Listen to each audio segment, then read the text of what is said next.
To finish last in the Big 12, they are much improved, and this running game is for real. Yeah, you talk about Skattebo, and a guy that can run between the tackles, can hit home runs for you.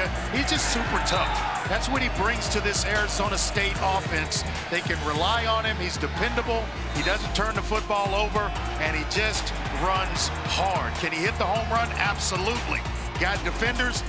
Lock your chin straps up, put your mouthpiece in a little snug with, here comes Cam Skattebo tonight. Last time out against Kansas, 186 rushing yards, almost 7.5 per carry. Second in the Big 12, sixth nationally in rushing yards. Parker Lewis to kick off for Arizona State, who won the toss and deferred. And Money Parks back deep for Utah. This one sails out of the end zone. The Utes on offense first. And here comes Cam Rising to lead this Utah team on the field. Missed 3 games with the hand injury, as Carcaterra told you about. This is a guy, when he's right, Kyle Whittingham says is one of the best quarterbacks in all of college football. A 4-time captain and a 7th-year senior. He's seen everything. Well, the worst kept secrets of the day, wasn't it? Whether or not he was going to play, but indeed in the huddle, a guy that can make plays for this offense, and he's just a winner. You mentioned it, 2 Pac-12 titles. A guy that has this team started the season as their starter, went out against Baylor, but certainly back tonight. Brett McMurphy of Action News. Game clock, play clock operator. That Cam You Rising set the play clock to 25 seconds. Confirmed 25 on seconds. the field before the game. Isaac Wilson, Zach Wilson's younger brother, had been starting in place of Rising. And what's interesting, Cam Rising is actually a few months older than Zach Wilson, who's now in his 4th NFL season. So you're saying he's been in college for a little while. And he'll come out throwing, back shoulder incomplete for Money Parks. We look at tonight's impact players, brought to you by Carfax. Yeah, for Utah, it's Dorian Singer. When they want to go to the air, he's a big play receiver and is playing as well as anybody in the Pac-12. Then Miles Rouser, a guy on the back end, their leading tackler, sideline to sideline player who can cover if need be. Get ready for this. A heavy dose of 12 personnel from Utah. 1 running back, 2 tight ends. And they give it to Mekhi Bernard. And he crashes across the 30. Flag back at the 28. That's right in the area, Anish, of holding.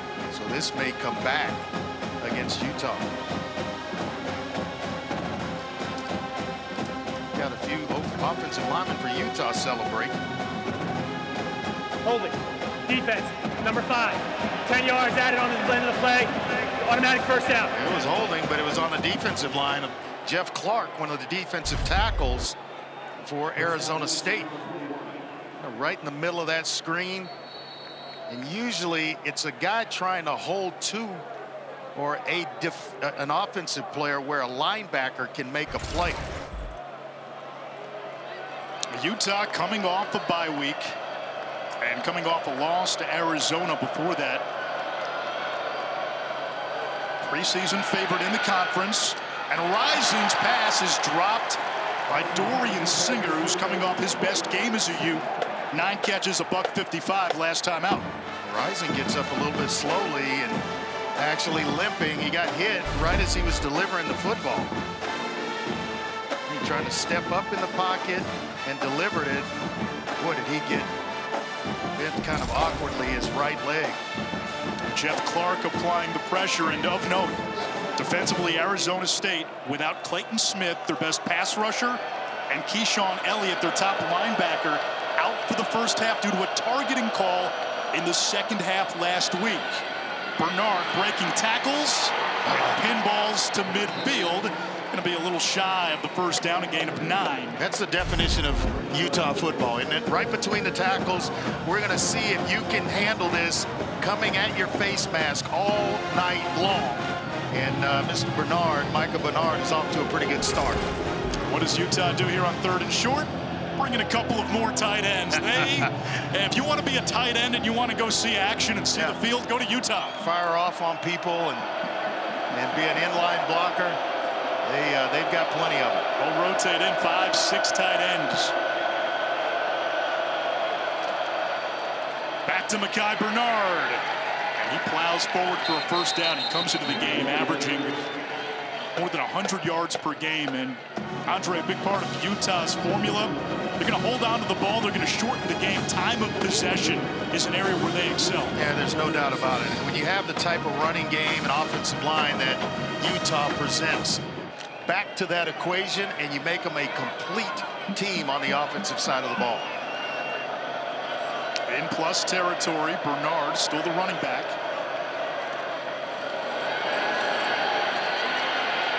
Rising checks down to Bernard. Spin cycle and bottled up by a host of Sun Devils after a gain of 9. When it comes to time of possession, Utah #2 nationally, #1 in the Big 12. In a win against Oklahoma State earlier this year, they had the ball for more than 42 minutes. It's hard to believe that somebody, they possess it 35, almost 35 and a half minutes per game. There's one team out there that is actually a little bit better than Utah. It's crazy. But, you know, you start looking at how long they have it, it limits how long the other team's offense can be on the field. Could be a shot play here. Play action. Rising downfield into coverage and incomplete. And no flag. Luca Caldarella, the junior who only has 2 catches this season, and it's 3rd down. Big receiver, get closer to the red zone. You want to go to those big guys because of the catch radius. Just kind of navigating his way through zone coverage. Jordan Crook, the linebacker, does a heck of a job in coverage of just kind of trailing Caldarella through his route.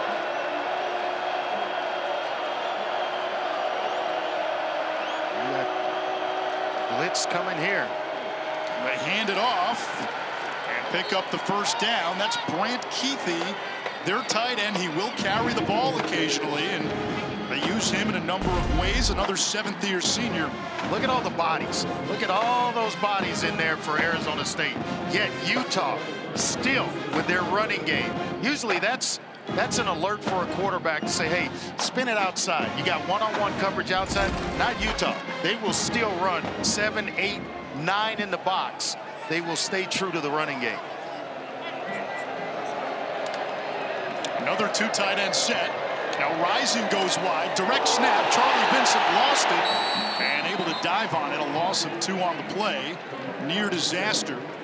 Now, I would hate to come back at the end of this drive and point to that, because you're having so much success with Cam Rising leading the team down the field, Micah Bernard running the football and executing in the running game. Then you go to the trick stuff. You don't need it. Just stay true to who you are. And the last few weeks, an area where Utah struggled, and once they got close, inside the 30, red zone struggles have been an issue. Dejon Stanley gets the call. And he's to the 29. It sets up a 3rd down and long now for Utah. Bernard coming back in. Anticipate blitz by Arizona State to maybe heat up Cam Rising a little bit, force the ball out of his hands, and then play tight man-to-man coverage and maybe force a field goal attempt here. 11th play of this opening drive for the Utes. Maybe open up with empty here. Now Bernard comes back to the backfield. Sun Devils bring pressure. Rising, incomplete for Bernard. It's 4th down, and a long field goal attempt coming for Utah. Cole Becker coming on the field, but really, even if he catches it, Bernard catches it, he's going to be short of the first down, but it might change the mind of Kyle Whittingham to maybe go for it on 4th down, which is a little bit short of it. With it being 4th and 9, certainly you try to knock the field goal through and take an early lead. A 48-yarder for Becker, season-long 44, career-long 56. Strong leg, and the kick is good. 12 plays, 46 yards, a little over 5 minutes. Utah on the board first in Tempe.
To 91, there's an air quality alert.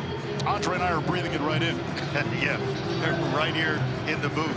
I remember coming out here and playing against Arizona State. All Pac-10 officials at that point in time, and it was well over 100 that night. They hit us for about 250-some plus yards in penalties. Yeah, go figure that one. You were hot and you were hot. Hot and job. Jake Smith navigates across the 20, gets out of bounds at the 26-yard line. Arizona State on offense for the first time today. Their quarterback, the redshirt freshman Sam Leavitt, 4 touchdown passes, a career high last week in the win against Kansas. Began his career at Michigan State. Right now, a better runner than a passer. He is. Gatorade Player of the Year out of high school in the state of Oregon, and is just got all you want in a quarterback. The size, speed. He's just catching up in the passing game. And he's got this guy behind him, Cam Skattebo, 6th nationally in rushing yards. He runs like a Tasmanian devil. There is a no fear element to his style. He seeks contact. There's fear, but it better come from the defenders. That's right. Because he will truck you. If you have your pad level high, he's coming right at you. Leavitt on the zone read, trying to get to the outside and cut down by Lander Barton, the linebacker, as we take a look at our player spotlight brought to you by Cintas. Yeah, Teo Johnson on the back end is as fine of safety in this conference as you can find. And then Jordan Tyson has really upped his game. Team's top receiver. Look for him to team up with Sam Leavitt. He'll be on the opposite end of Leavitt's passes. How about Utah losing 2 safeties to the NFL and really have not missed a beat back there? Here comes the blitz on 3rd down. Leavitt hit as he throws it. It's intercepted. Big number 58, Junior Tafuna, 3-time all-conference player in the Pac-12, a captain, really on the field. Fixture on that interception. defensive line. First down, Utah. Big, strong, really hard to move right in the middle of Utah's defense. He just kind of lucks his way into this one. Pass rush gets stymied. What do you do if you can't get there? Get your hands up, and the ball literally falls into his left hand. Logan Fauno coming around the corner, hit Levitt, and Tafuna. That one gift wrapped, and Utah now starts inside the Arizona State 30. And I'm going to the end zone with Cam Rising right here. If I'm Utah, you just gifted me a possession inside your own 30-yard line. Let's see if I can spin one into the end zone.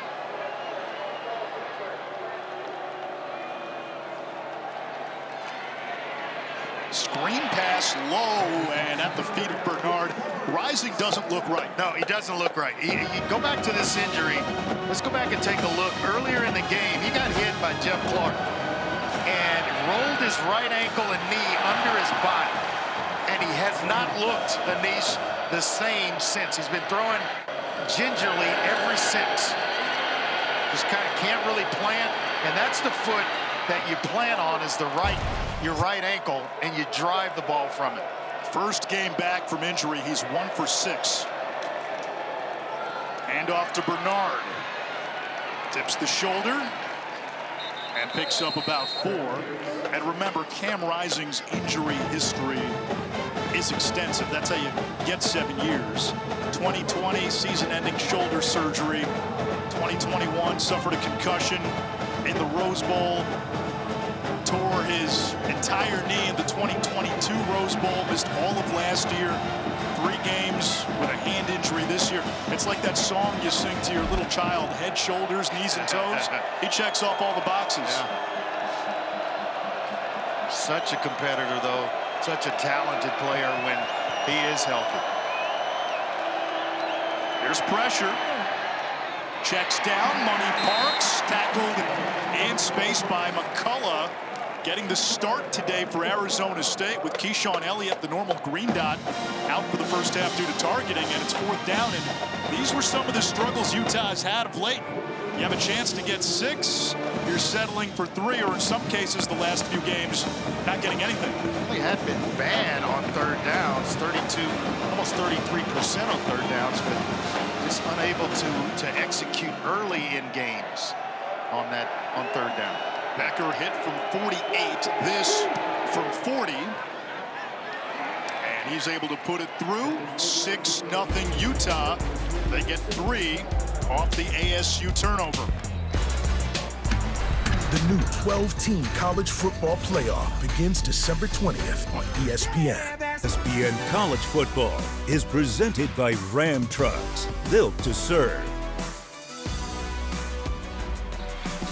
Some notable players to come out of Utah. Luther Ellis now on staff. Jamal Anderson, great Falcons running back. Steve Smith should be in the Hall of Fame one day and will be soon. Alex Smith, former #1 overall pick in the 2005 NFL draft, played for a pretty darn good Utah team in his time. How about this? He fought his way back from a heck of an injury as well. And Smith played for Urban Meyer. Since Urban Meyer left Utah, the only head coach they've had is Kyle Whittingham. That's crazy. What's Coach Meyer had? What, we said 3 jobs since? Florida, Ohio State, Jacksonville in the NFL. Wow. Jake Smith from his own end zone. Spiraled out of bounds near the 20. The SEC on ABC has a triple header for you tomorrow. It starts at noon Eastern. Number 7 Alabama coming off the loss to Vanderbilt. Yes, that actually happened. They'll host South Carolina, Texas, and Oklahoma. Huge surprise. That's now an SEC game. Yes. 3:30 Eastern. That'll be from the Cotton Bowl. And then Ole Miss heading to Death Valley to face LSU. Battle of 2 top 15 teams. Pretty good football to be played tomorrow. Arizona State's first drive ended with a turnover. Let's see what they do from inside their own 20. Levitt over the middle. It is dropped by Jordan Tyson, who's the Sun Devils' best receiver. Had the game-winning catch in the win against Kansas last week. Just talking about him, and team's top receiver. You're not going to see him put many of them on the turf. Their offensive coordinator, Marcus Arroyo, told us Tyson reminds Arroyo of Keenan Allen, who was at Cal when Arroyo was there. Allen, a 6-time Pro Bowler in the NFL.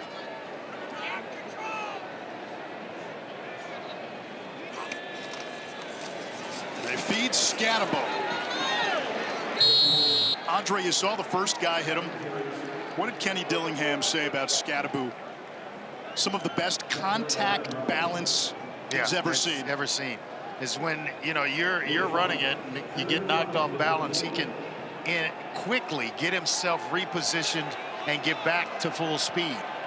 He is tough as they come. One of the toughest running backs I've seen, certainly this year.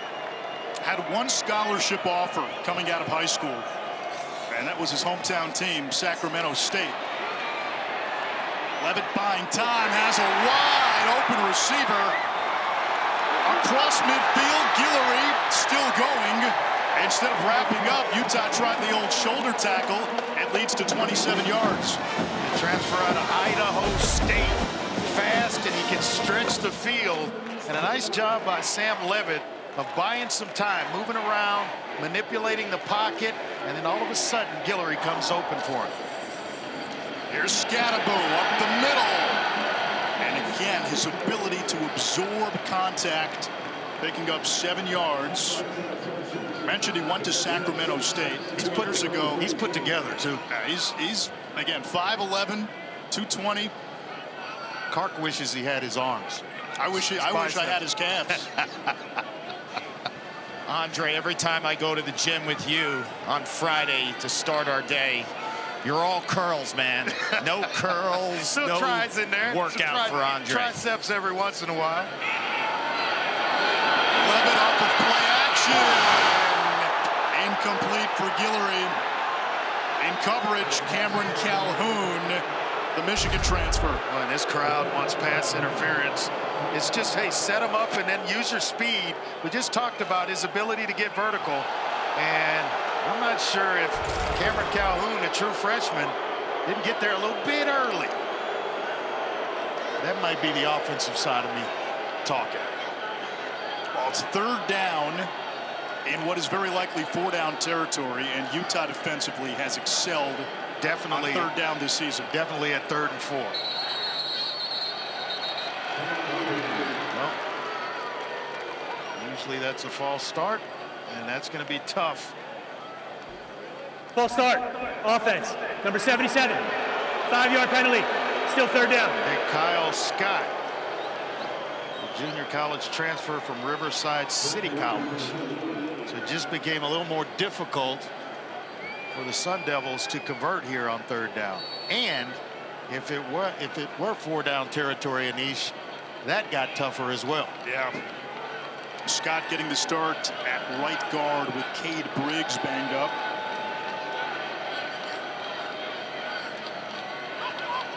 And some man-to-man coverage. 5 transfers on that O-line. Utah brings pressure. One of the best at getting to the quarterback in the Big 12. Levitt has great ability to improvise. He does so and moves the chains.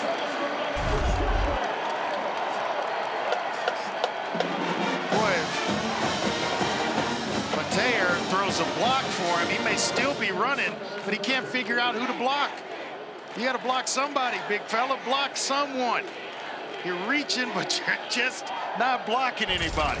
Quarterback's fighting for his life and trying to get the 1st down, but big number 7 out in space, not blocking a soul.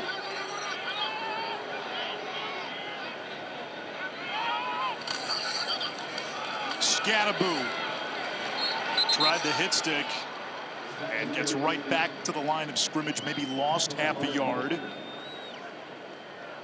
Now it's interesting talking to Kenny Dillingham, Arizona State's head coach. He wants to fashion this team and this program under the pillars of physicality and toughness. And I said, that sounds an awful lot like Utah. And he says, oh yeah, we want to copy them. I want to be Kyle Whittingham in 20 years. We want to emulate and become the type of program Utah currently is.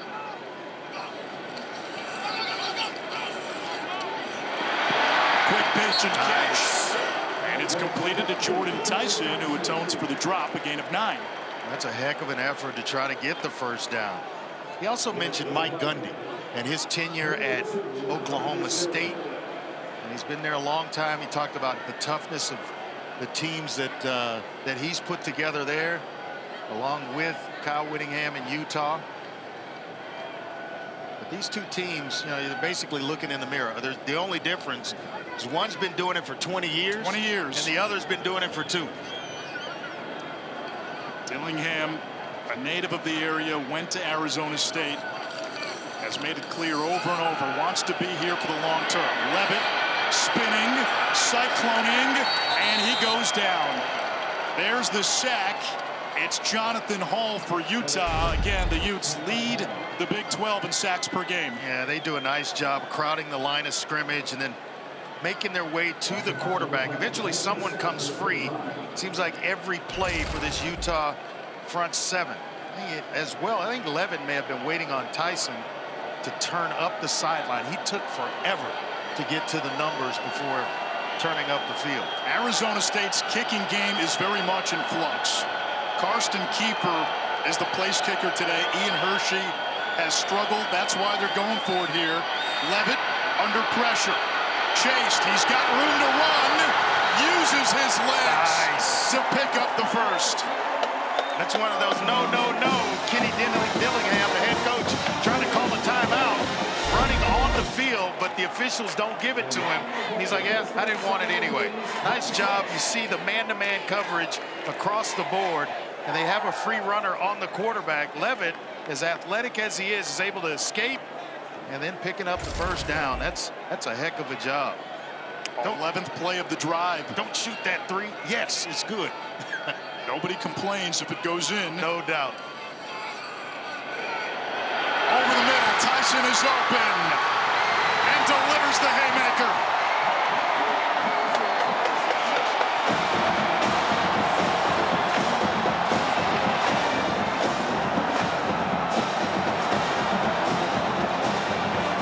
Well, you love it when the impact players show up. Jordan Tyson up the seam, a nice route, readjusting, and then getting in the end zone. Anish, when you can hold and force field goals, and you go down and score touchdowns, the game becomes easy. It's an improved Arizona State team. They had an early win against Mississippi State. PAT, no good. Karsten Kiefer can't put the Sun Devils ahead.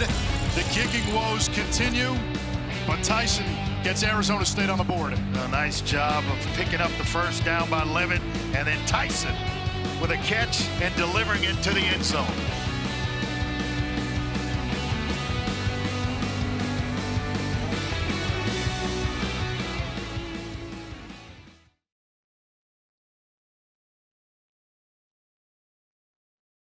The second longest tenured head coach in the FBS, and in this age of chaos and change in the transfer portal, Utah has a way, a culture, a consistency. And Whittingham told us when transfers come to Salt Lake City, he has a message. He says, you become us. If you don't, you become irrelevant. Yeah, he has no time for it.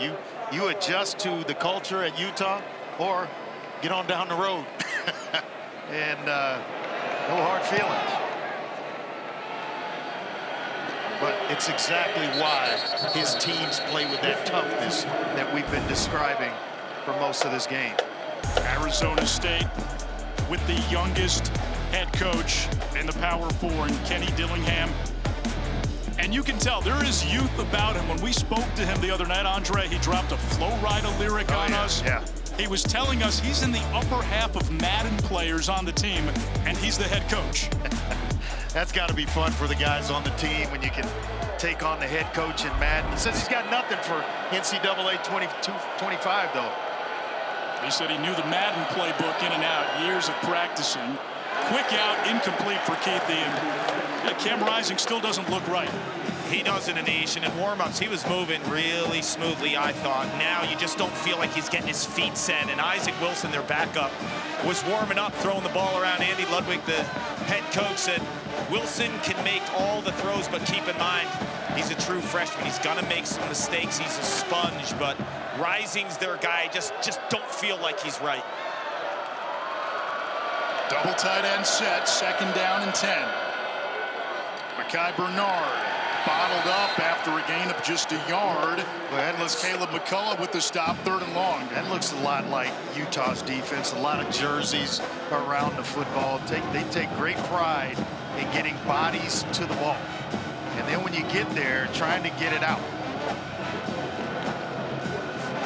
Arizona State +3 in turnover margin on the season. That's 4th in the Big 12. That'll keep you in the running. And Arizona State can get after the quarterback as well. And I would bring it right here with a unhealthy Cam Rising. A 4-man rush, Rising looking, nobody open, and he's got to flush it away. Pressure by Prince Dorba, who was banged up early in the season, but this was their best pass rusher a year ago. He can get after you. They told us, Ron Ward, their defensive coordinator, told us he is the best pass rusher when he's healthy. Andre, if you're Utah, how long do you stick with Rising? I got to really examine it from here going forward, because now all of a sudden Arizona State's hot offensively, and he's just not completing passes. And so at some point, you've got to go to Isaac Wilson to see if he can give you a jump start. Maybe even, I don't think he's gone over to have that ankle taped yet. So maybe they start there with Cam Rising, tape the ankle, give it a nice firm tape job, and see if he can play through that. If not, you've got to go to Wilson. Now Rising just 2 for 9, 11 yards, and we've seen a lot of passes. You mentioned the footwork, off target, behind guys, short of guys. And I can tell you one thing about Cam Rising. He is not going to take himself out of the game. It's going to have to come from the head coach. Now Levitt, the redshirt freshman, with Barton bringing pressure, finding Tyson, and a deep curl, good for a 1st down. How about Sam Levitt? He is starting to deal. Took the words right out of my mouth. Starting to get really, really comfortable throwing the football. I mean, guys right in his face. Nice tight spiral and on time. Kind of growing up right in front of us. Levitt decided to transfer from Michigan State to Arizona State for a reason. He grew up in West Lynn, Oregon, and growing up in Oregon, Oregon State head coach Jonathan Smith never offered him out of high school. Well, Smith got the Michigan State job. And when Smith took over, Levitt put his name in the portal, and to use that old Michael Jordan meme, he took that personally. Yeah. You didn't recruit me when I was right there in your First state. charge, time out of the half. Arizona State. More 30 likely seconds. wanting to go there, not wanting to go far from home. What makes you believe I'm going to believe you this time around that you really want me to stay? And by the way, you're bringing your guy from Oregon State with you, so I get it. We get a timeout from Arizona State. Jonathan Smith went and got Aiden Childs to come with him from Corvallis to East Lansing. And again, for what it's worth, Childs this season, 5 touchdowns, 8 picks, 7 TDs, 3 interceptions for a 4-1 Arizona State team. 8 TDs. Just threw one the last drive when they went 11 plays, 81 yards in 5 minutes. Can't cut the man short on a touchdown pass. Going off, coming into the game. I got you, buddy. Ron Burgundy did. Read the card. Carlos Brooks gets the call here on 1st down. Zigzagging. Nice run. Chainsaws his way to midfield. And that will bring us to the end of quarter number 1. Utah, the preseason pick in the Big 12. Arizona State picked last in the conference. Cam Rising has returned. Big game in Tempe on a Friday night. 2 old Pac-12 teams tied at 6-1.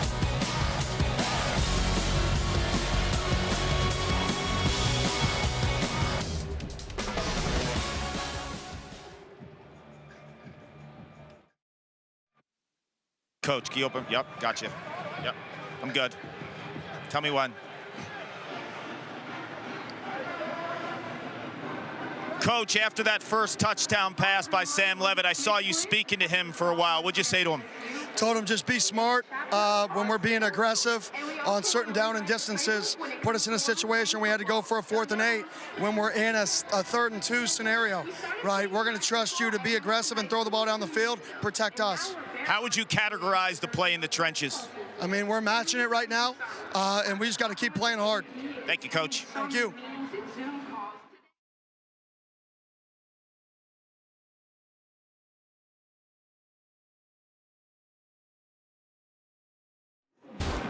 Coach, after that first touchdown pass by Sam Levitt, I saw you speaking to him for a while. What'd you say to him? Told him just be smart when we're being aggressive on certain down and distances. Put us in a situation we had to go for a 4th and 8 when we're in a 3rd and 2 scenario, right? We're going to trust you to be aggressive and throw the ball down the field, protect us. How would you categorize the play in the trenches? I mean, we're matching it right now, and we just got to keep playing hard. Thank you, Coach. Thank you.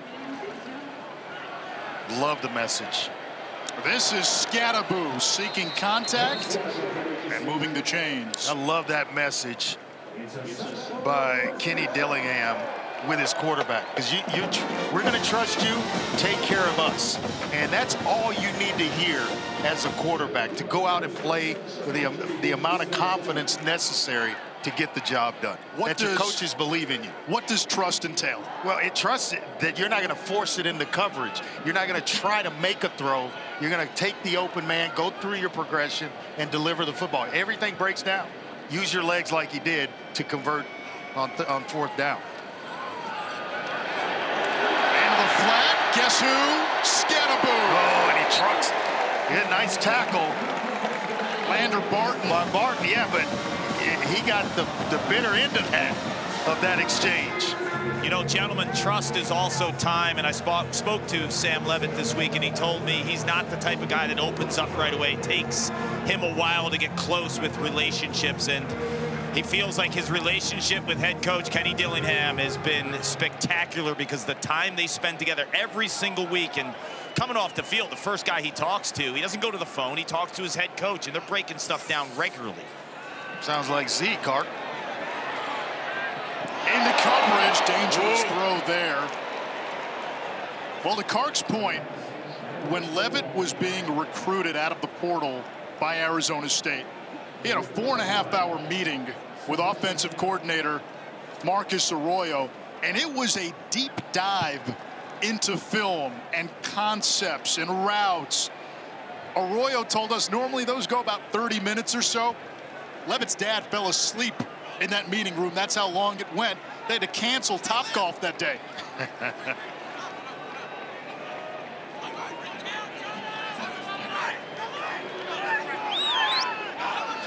On 2nd down, a 3-man rush. Into traffic, and that is brought in inside the 25-yard line to Carlos Brooks. Barton, another stop. This was really, really close to getting to the head and neck area. Yep, it may be called down from upstairs. That would not surprise me whatsoever. I'm kind of surprised this is a play on. A receiver in the act of making a catch is defenseless.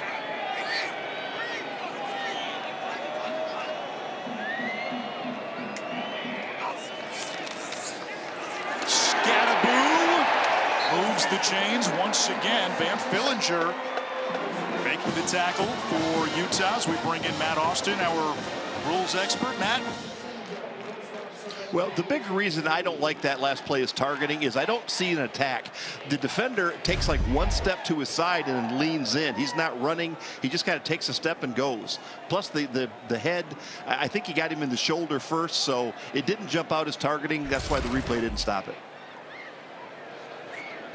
I've seen worse. I've seen, you know, a little bit easier hits called for targeting than that one. Levitt zone read keeper and spun down almost immediately. Nice job. Rabbit there. Evans made play.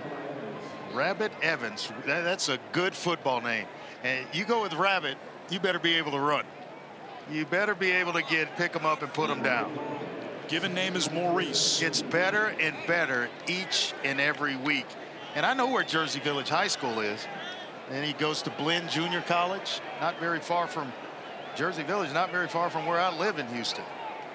He's got 5 tackles today. Second down, red zone chance for Arizona State. Levitt.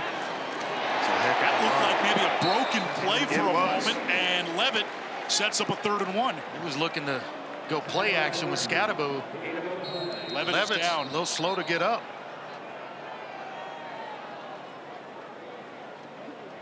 Another hard hit delivered by Lander Barton.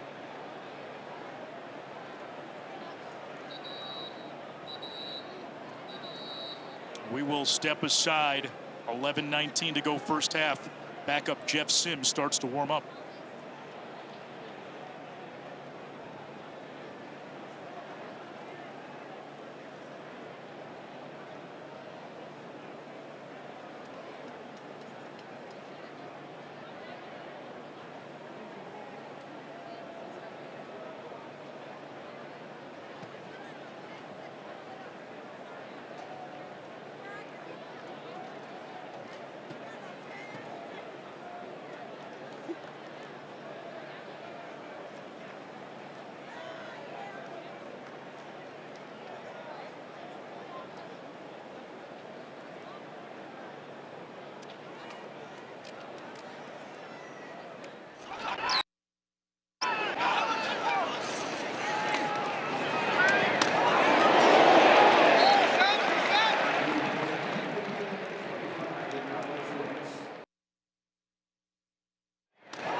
Look at that hit on Sam Levitt. Broken play. He's just trying to make a play, and then he's going to get hit right around the side, kind of kidney area, and just maybe took the air out of him. If you're a boxing fan, you know how devastating a kidney shot can be to a boxer. So hopefully he's okay, and we get a chance to see Sam Levitt going forward. Jeff Sims, the backup quarterback, in, split out to the bottom of your screen as a receiver. This is the wild scat formation, and Cam Scadaboo looks like he might be a little short, and it's going to bring up 4th down and less than a yard. I got to believe with their kicking challenges that they're going to just dial it up and go for it again here. Jeff Sims started his career at Georgia Tech, opened last year as the starter at Nebraska, now at Arizona State, and it's going to bring up 4th down. A lot of experience by this young man. Watched him at Georgia Tech before going to Nebraska or transferring to Nebraska. Has all the physical tools. Super athletic, very, very strong player. And I might just let him sneak it here for the 1st down. He comes under center. Scadaboo is the deep back. Nobody over the center. Just go straight ahead. It's Scadaboo. He gets the surge. Feet turning. 1st and goal, Arizona State. Excellent run between the tackles. Super tough. Can he carry the load? Absolutely. They just keep giving it to him. There's no touch count, but he's super tough, super durable. And that move right there, he just kind of sidestepping 2 Utah defenders on his way to a first down. 12th play of this drive for the Sun Devils.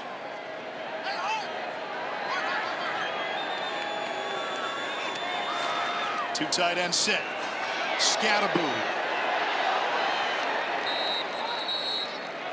Second down and goal. Andre, every time teams get close to the goal line or have a second and short, third and short, fourth and short, and they back up into the shotgun, it drives you crazy. Can't stand it. Arizona State comes under center. I just wanted to point that out. That's why I've been able to remain calm tonight, because short yardage situations, you see Jeff Sims go under center, Sam Levitt go under center. It doesn't allow for the penetration that that defensive lines, linebackers blitzing can have. And then as we say that, we go right back to the wild scat. Wild scat. But at least he's coming downhill with it. And before the play, we get a whistle, a timeout. For the snap, second charge, timeout of the half. Arizona State. 30-second timeout.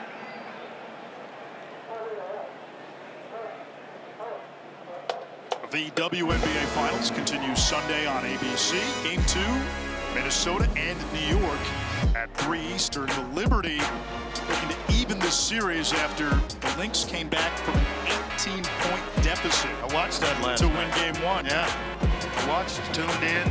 Nice shot in overtime to win it. And then Breanna Stewart misses a layup on the left side of the basket with her right hand. And I coach my kids on. I know she's got plenty of coaching from Gina, but you're on the left side going straight, you finish with your left hand. So it wasn't the shotgun snap. That something was going to bother you. Well, you know, not much. It's not much that doesn't. She's a heck of a player. Sims out of the shotgun here. Little option.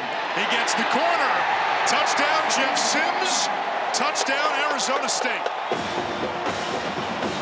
Boy, you cannot replace the experience that Jeff Sims brings to Arizona State. It's just tough to keep a guy like that because they all want to be starters. Probably came here to be a starter, but found himself in the backup role behind Sam Levitt. And he is making the most of it. His time on the field right now. So after Karsten Kiefer missed the first PAT for Arizona State, Ian Hershey will try the extra point. He had been the starting kicker and had some issues with lift on his kicks. That time he gets it through. The PAT is good, and it's 13-6 Sun Devils.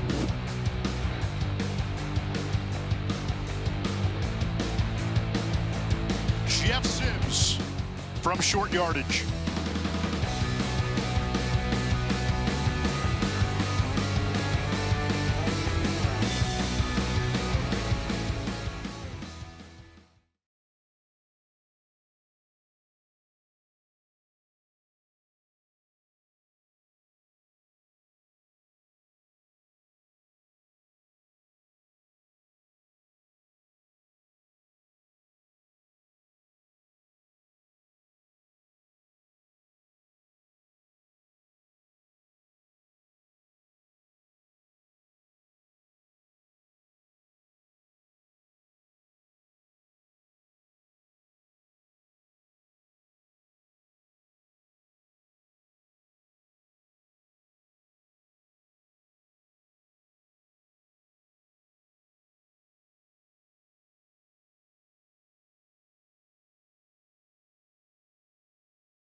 The records they set and the opportunities they created for others.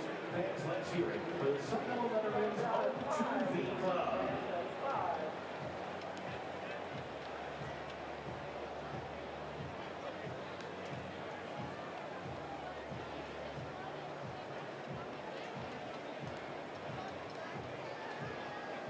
It's time now for the Bar S Jumbo Cornhole Challenge.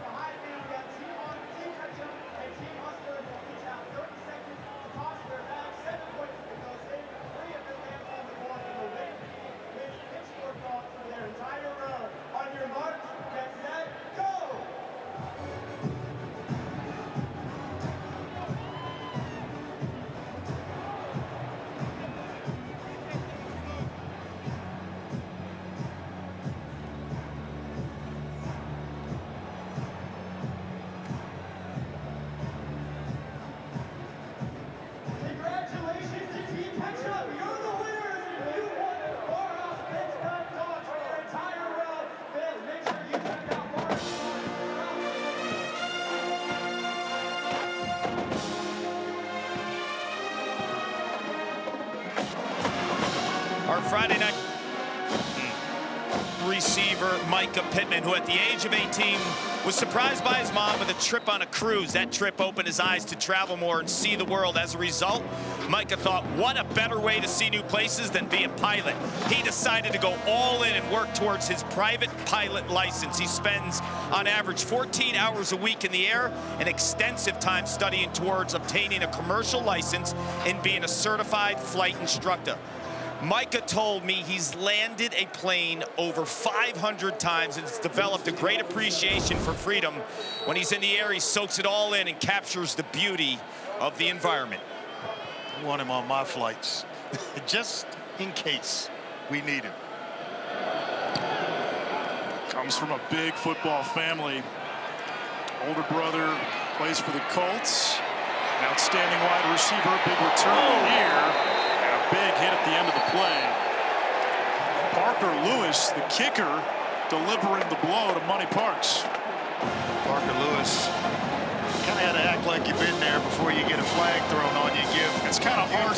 That's kind of hard for a kicker. Yeah, but you got to reel it in, man. He's turning, facing the bench, all of what would normally get him a flag thrown. Utah's going to stick with Cam Rising. First game back after missing 3 with an injury to his throwing hand. 2 for 9, 11 yards. Took a big hit early to the lower body. Utah has been stagnant on offense. Mekhi Bernard. And right now, Arizona State, Andre, just not respecting the pass like you normally would with a healthy and able Cam Rising. Yeah, they see that he's not 100%. You can count the guys in the box, 7, 8, and playing man-to-man behind him. And that calls for Cam Rising to be accurate with the football, unless somebody falls down or slips in coverage and becomes and gets themselves wide open. He's just not being able to, hadn't been able to deliver the ball yet. The Utes are averaging less than 3 yards per play, and they get only 2 there. It brings up 3rd down and 6. LT Welch coming up from his corner position to make the tackle. And this is when, if I'm Arizona State, I'm bringing pressure. Force him to move, get him off his launching point, and get the ball out of his hands a little bit before he's ready to deliver it. Arizona State doing all this without 2 of its best defensive players. Clayton Smith and Keyshawn Elliott will return in the second half after a targeting call. You mean they get better? They'll get better. They got suspended for targeting in the second half of Kansas, and by rule have to sit out the first half of this game. There is Bernard out of the backfield, and a little check down swing pass, able to move the chains, and maybe that gets Cam Rising into a bit of a rhythm. Yeah, and you allow him to sit there. He doesn't have to rush. There's just 4 rushers right there. And you got coverage behind it. An experienced quarterback like Cam Rising is going to figure it out if you don't bring pressure on it.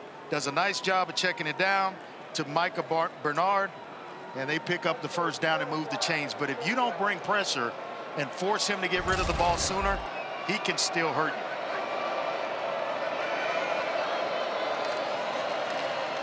Mekhi Bernard again, big hole, stays on his feet, zigzagging, and brings it inside the 35 of Arizona State, a pickup of 20. Boy, that's huge. Nice job of blocking up front and finding holes behind his behind big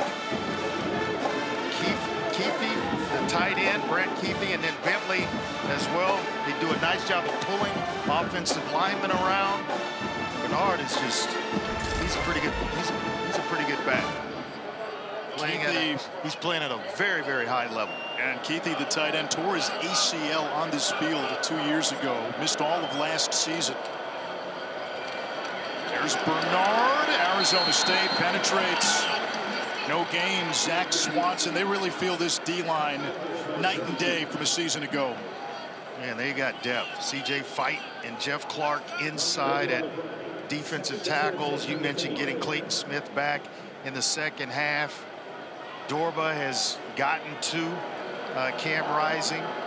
We've got a couple of pretty good linebackers to round out this front 7 defensively for Arizona State.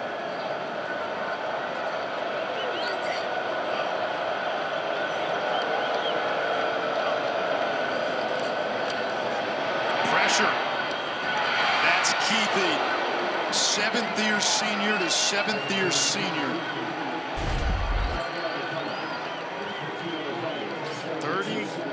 38 consecutive games with a catch is Brant Kuithe.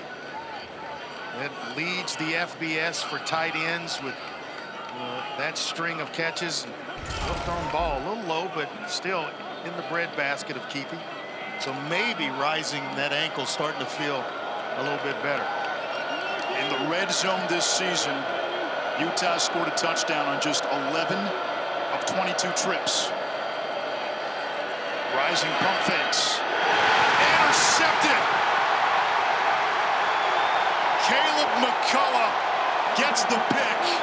The fifth-year senior getting the start tonight with Keyshawn Elliott suspended for the first half, and a red zone turnover by Utah. The ball has been coming out low all night long for Cam Rising. He got away with it with Kuithe because he was so wide open. But here, trying to find Dorian Singer, it's a little bit low, and they make him, Arizona State makes him pay for it.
Emma coming off the loss to Vandy. No, don't sleep on that Vandy Kentucky game. You know what, though? Doesn't that feel, as we get a flag, doesn't that feel as the ultimate hangover game? Number 8. They were marching the goalpost down Broadway. Like Kentucky does work this week. I could see that happening. They're not sneaking up on Kentucky this week. There's no doubt about it. None.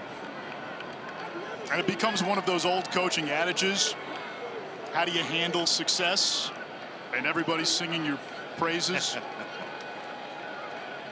Jeff Sims, the backup quarterback, is in. A lot of season left to be played for the Doors. They've been pretty good this year. Yes, Upset they have. Missouri, beat Virginia Tech. I'm just saying, you can't go celebrate that win over Alabama as if the season's over. Gentlemen, Sam Levitt is in the locker room, and he looked like he was in a lot of pain in that midsection area. He was holding it, had a towel over his head. This kid is tough as nails and played a lot of defense growing up. His father, Jared, was a linebacker at BYU. His brother, Dallin, is a safety right now with the Green Bay Packers, and he told me He loves the physical aspect of football and has to learn how to slide a little bit more. But Andre, that play wasn't the type of play. It looked like a busted play where he didn't even have an opportunity to slide. But he's in the locker room. I'll give you updates in a bit.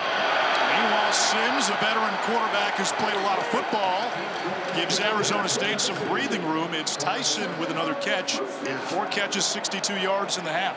It's, if you want success, you've got to have an experienced backup. You don't normally get that in today's transfer portal world, but Jeff Sims is the right answer. If you got to go with someone, and Sam Levitt's in the locker room, as Cart just told us, Jeff Sims, pretty good option to go to. Coaches will tell you quarterback depth in this day and age may be the hardest position to find it. If you have it, it doesn't last long.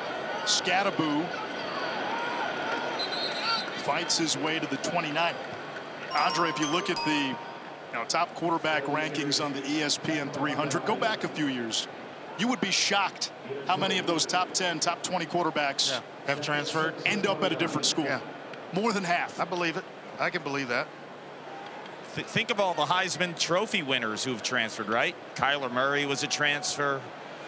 You have guys like Baker Mayfield, Jaden Daniels. I mean, in the last 10 years, how many Heisman Trophy winners were transfers?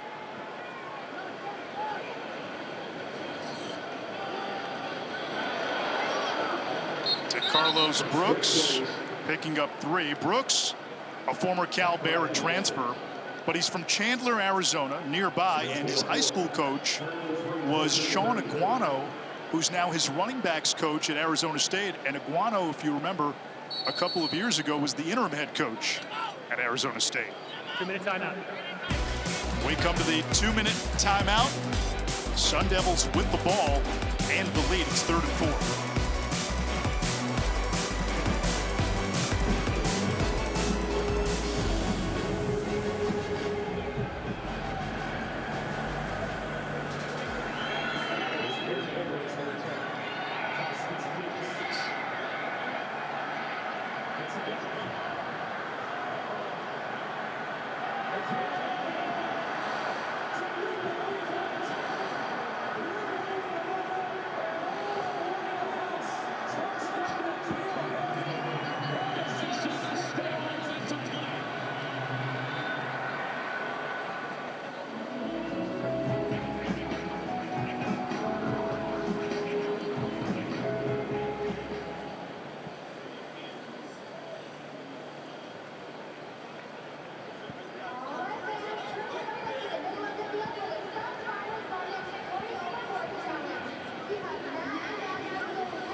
How's Joey's golf game these days? We got some courses for him here in the That's desert. right. Sims on the move and fires incomplete. It's 4th down. You know, the Big 12, we said it at the top of the broadcast, topsy-turvy, unpredictable. And Andre, this game a season ago between these two teams in the Pac-12, Utah won 55-3. Yeah, well, it's been defense tonight and kind of a throwback game to defense and toughness. That's why we are so close in this one as we tick towards halftime. Dorian Singer to field the punt by Canyon Floyd, aptly named for a Sun Devils punter. Fair catch made at the 28. Your NFL Sunday starts at 10 a.m. Eastern with the Countdown crew on ESPN. All the late-breaking stories from Shefty, plus injury updates and previews of each game right up to kickoff. We're going to see a rookie get his first NFL start on Sunday. Spencer Rattler, former Oklahoma Sooner and South Carolina Gamecock, will start for the injured Derek Carr for the Saints. The same thing happening in New England. The Patriots against the Texans. Drake May. Drake May getting his first start. You'll make the easy trip from Tempe to Foxborough. Easy trip. Cam Rising still in there. Another low throw. It's incomplete. You brought it up earlier, Andre. Why are his throws going low? All the weight is on Cam Rising's left foot, and so we'll take a look here. It's on his left. He can't push off from his right to get the ball to actually travel through the air. It's down low. Even when it's completed, it's low.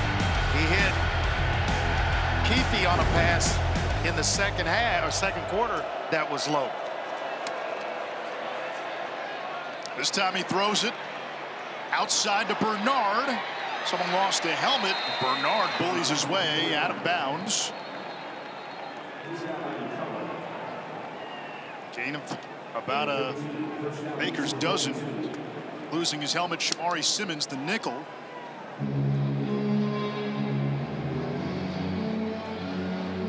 So by rule, Simmons has to come out for a play.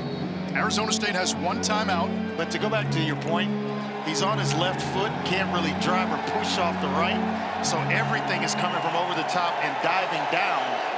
And it's what happens when you have bad footwork. And it's all coming from his lower body. Money Parks, the motion man. Sun Devils bring 4 on a twist. That one sails over Keithy.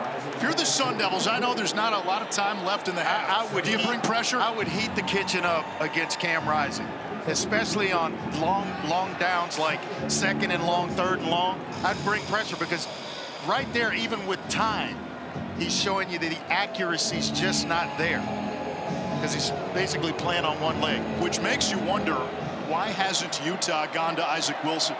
I just think it's a trust issue. You talk about 7 interceptions, and watching the film, it could have been a lot more than 7. Here comes the blitz. Rising, able to complete. There is Micah Pittman. He gets out of bounds right at the sticks. First down for Utah. And 1:03 left. When you bring the blitz, now you play tight man and not allow guys to come wide open like Pittman. Because, yeah, he's going to hit some of them. You just hope that you get in his face long enough where you blind him and he can't escape. We mentioned his older brother, a receiver for the Colts, Michael Pittman Jr. Dad. Michael, more than a decade in the league as a physical running back. Utah's got all 3 timeouts. Rising back to the air. Throws to the outside. Again for Keithy. Even the completion to Pittman was, at his waist, thigh high or so. So it's just been tough. He is a tough, gritty competitor, and he is not going to exit this game unless the coaches pull him out. He's not going to go and say, hey, I don't have it tonight. He's going to try to grind through it and push his team towards a win. Number 11, Isaac Wilson, started the last 3 games.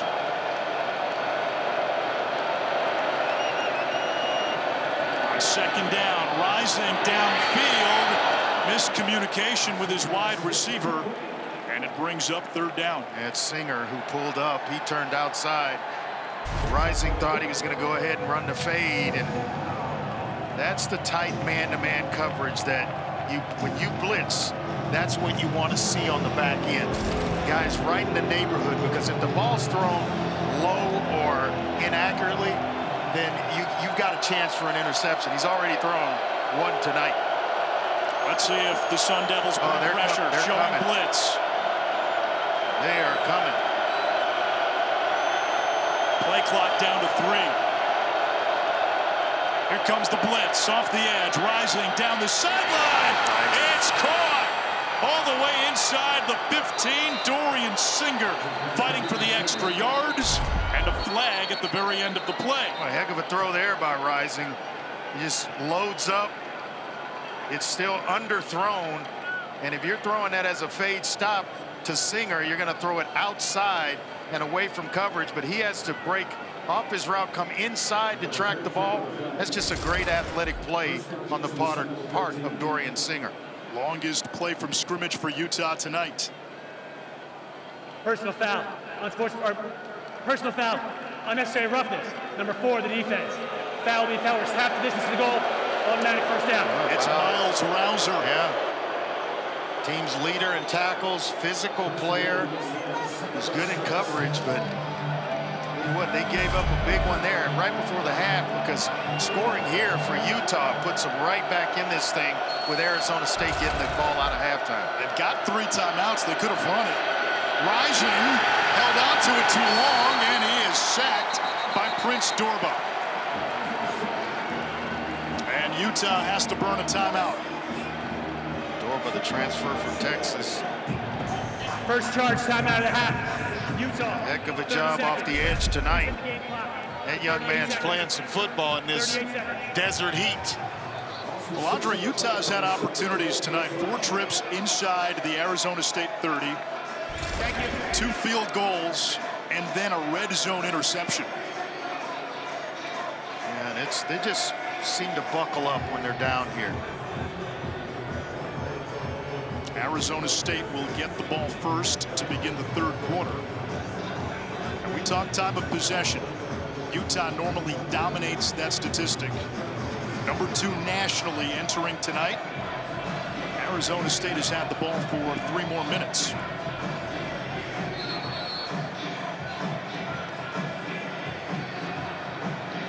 Rising's a competitor, isn't he? I'm able to really drive the football, but he's finding ways to get it done.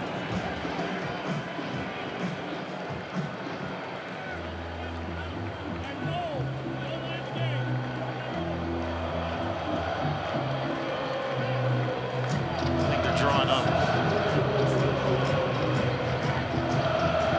Something to get these big tight ends involved. Keithy with his 38th game in a row with a catch. Rising goes wide. Keithy's taking the snap. Take the snap. He's got a few rushing touchdowns to his name. Arizona State all over it. And he is gang tackled. Kyle Whittingham running onto the field to call a timeout. It brings up third down. I question in the coaching of who carries it, who doesn't, but you got a pretty good running back in Micah Bernard. I don't know that second charge, timeout at half. Long tight end like that. 30 seconds. That's your best option going between the tackles.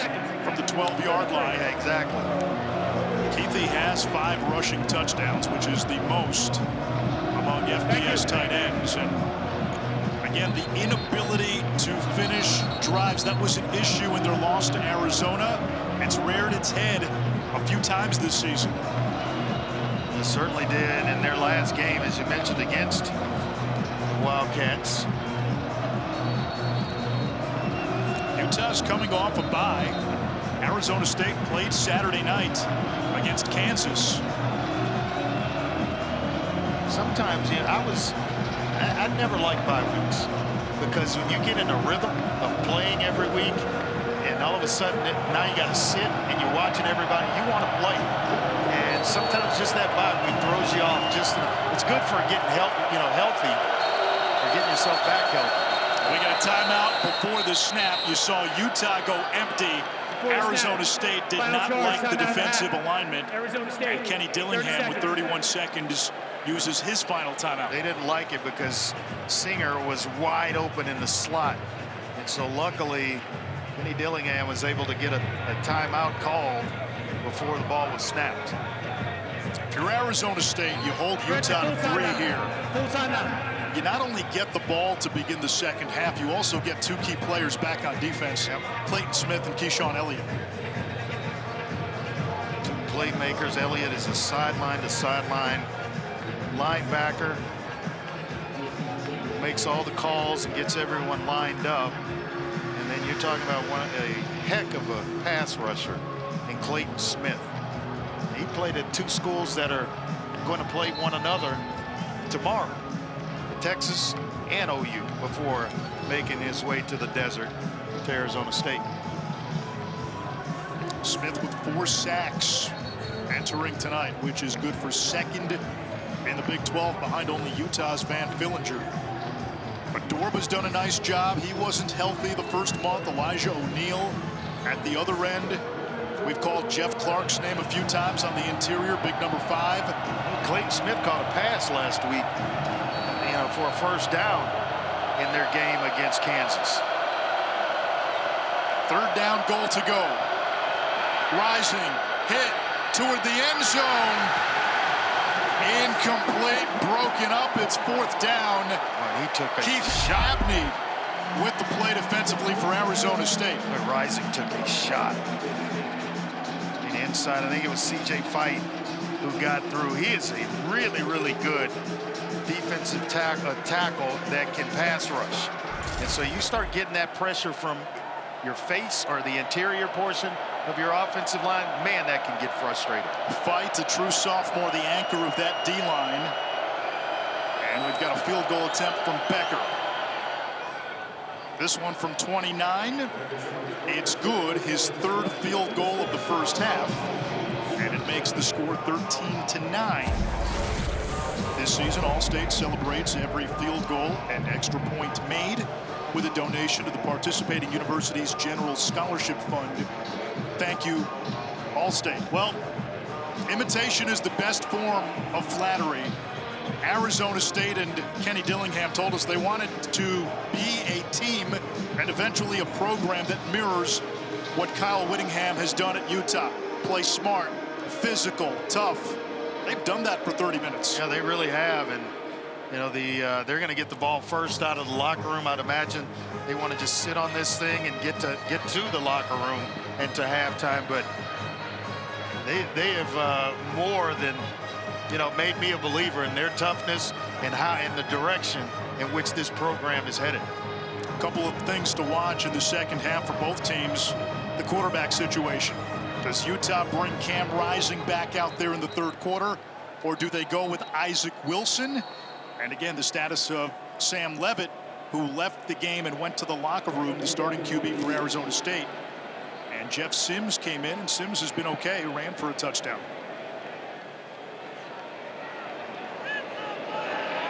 Jake Smith will let this bounce. Arizona State ball from the 25, and they will likely take a knee.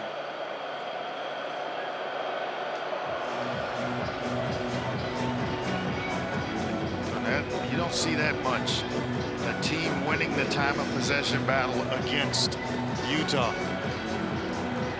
Now look who's back in the huddle for Arizona State as you see the time of possession numbers. It's Sam Levitt. Didn't have to come out, just letting the crowd know, hey, I'll be ready for the second half.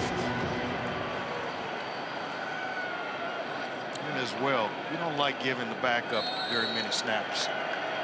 You may change their mind and keep him in there or something.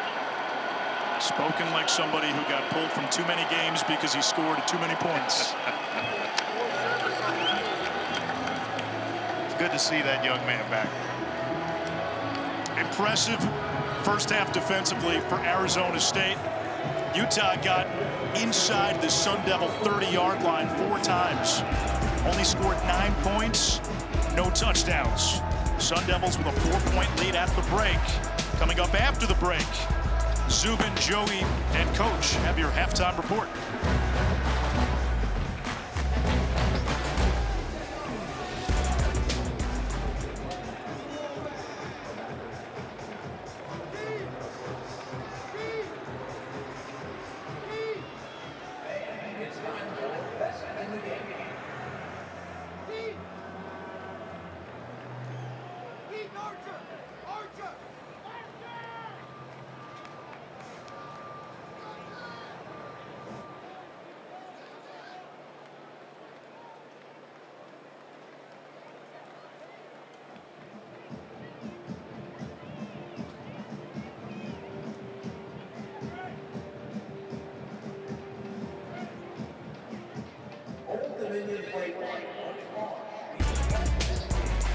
It's halftime here in Tempe. Our score, Arizona State 13, Utah 9. We'll be back with more after this.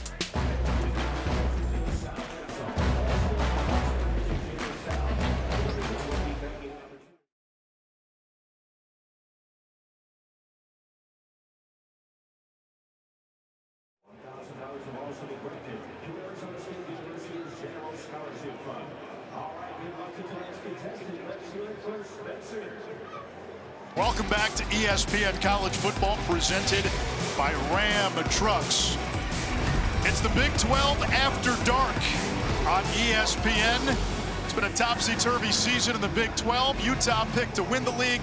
Arizona State picked last, so of course the Sun Devils lead at halftime. Cam Rising came back for Utah to play quarterback today. He has not looked like himself. No, he hasn't. Healthy, he's a top 10 quarterback. But you look at him statistically, it's been tough, and it's because of an injury that happened early in this game. Kind of rolled that right ankle, leg went underneath him, and he's been basically short on every throw. They're inaccurate. That easy screen pass, thrown in the dirt, trying to push it downfield. Receivers are having trouble coming back to the football. And then out in the flat, still low for receivers. It's been tough for him in the first half of this one, but he's only turned it over one time, and as long as they're close in this game, it's going to be Cam Rising. Isaac Wilson, the backup, started the previous 3 games, but he did turn it over many times, 7 interceptions on the season. Arizona State will receive to begin the second half.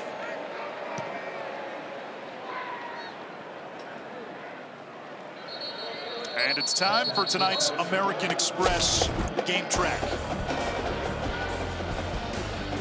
When you see the amount of rushing yards, both teams finding it hard to come by on the ground. Arizona State without the turnover, but they've been magical or perfect in the red zone, 1-for-1 there. And I think the thing that blows me away most about this, the time of possession. Over 3 minutes more for Arizona State than Utah. Utah #1 in the Big 12 in that category. On first down, Sam Levitt throws incomplete for Xavier Guillory as we check in with Paul Carcaterra. Well, Nish, you saw Sam Levitt go into the locker room in the second quarter. He's back in action. I spoke to Kenny Dillingham, and he told me that he was fired up at halftime. He's got the adrenaline flowing right now. 0 limitations in terms of his injury. Coach also loved the defense. He said, we're stopping the run and making it hard for them to score. 4 of Utah's 5 possessions inside the 30-yard line. 0 touchdowns, 3 field goals. And that's been the story of the game. Levitt hands it off. Scatterboo changing direction. Lowers his head at the end and sets up a 3rd and 2. Boy, does he run hard. I mean hard. Has the patience. Most hard runners don't have the patience to allow blocks to set themselves. Not only does he run hard, but he allows blocks to set themselves. He's patient, and then he explodes through defenders. He goes wide here on 3rd down and 2. Maybe a quarterback run here. Levitt on the slant. It's broken up. Nice play by Smith Snowden, the nickelback. Yeah, you watch the film on Arizona State. Their go-to on 3rd and medium, 3rd and short, or slant routes. They love running them. They've got big-bodied receivers, and they think they can get across the face of defensive backs. Just a heck of a play there by Smith Snowden. And this is what Utah does well. Opponents 49% 3 and out this season. Canyon Floyd sends it away. And it goes out of bounds. We'll see where they mark it. And let's see who comes out at quarterback for Utah to begin this third quarter. There is a flag just inside the 45 of Arizona State. During the kick, holding, receiving team number 37. 10 yards from the end of the kick, first down. I'm going to dig a little deeper hole for Utah in terms of field position here with that hole and 10 yards tacked onto it. Andre, you were right. Cam Rising is back out there. The problem in the first half, underthrowing receivers. Again, he missed the last 3 games with a hand injury, and the issue he had with the hand was velocity and gripping the ball. Then you saw him get twisted early in this game, and you mentioned there were issues with the lower body and the mechanics with the footwork. Yeah, and the velocity will go because you just can't grip the football. You're not throwing it on an everyday basis, and like you're used to. So you'll lose a little velo there, but when you lose the lower half, that's really tough. Mekhi Bernard with a huge hole, stiff arm, and drags tacklers close to midfield for 24. Kark? Moments ago, I asked Kyle Whittingham about Cam Rising and his performance. He said he's missed a lot of football. He's getting back into the groove of things. I'm with Andre, and unless things get really sideways, they're going to stick with their leader. He was more concerned about the defense, specifically the way they were playing the edges. He felt like Arizona State was getting out to the sidelines a little too quick in terms of their run game, and Utah needs to do a much better job containing the edges. He did the first possession, so let's see what Utah has to answer with. Charlie Vincent gets the call, and he will not get anywhere. Jordan Crook making the tackle in space. Crook is a heck of a player. See if the knee definitely touched down. Bernard right there, nice and clear.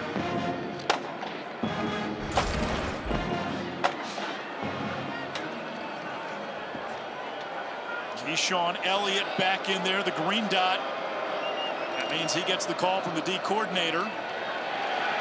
Nothing going on for Stanley. No Grey Poupon for Dijon. It's third down. And the other big reinforcement, number 10 in maroon, that's Clayton Smith, fresh one of the bodies. best pass rushers in the Big 12. Yeah, fresh bodies galore for Arizona State. We told you in the first half they were going to get better defensively because of Smith and Elliott's return. 2 guys that had to sit out the first half because of targeting penalties last week against Kansas. Arizona State, let's see if they dial up pressure.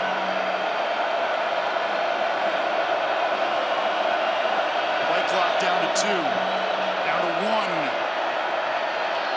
Rising, hit again, his throw intercepted by Arizona State. It's Keith Abney. May come back though, and maybe a late hit on the quarterback. Got a flag on the field right around the 36-yard line or so. Officials talking about it. Henry Johns in the white hat.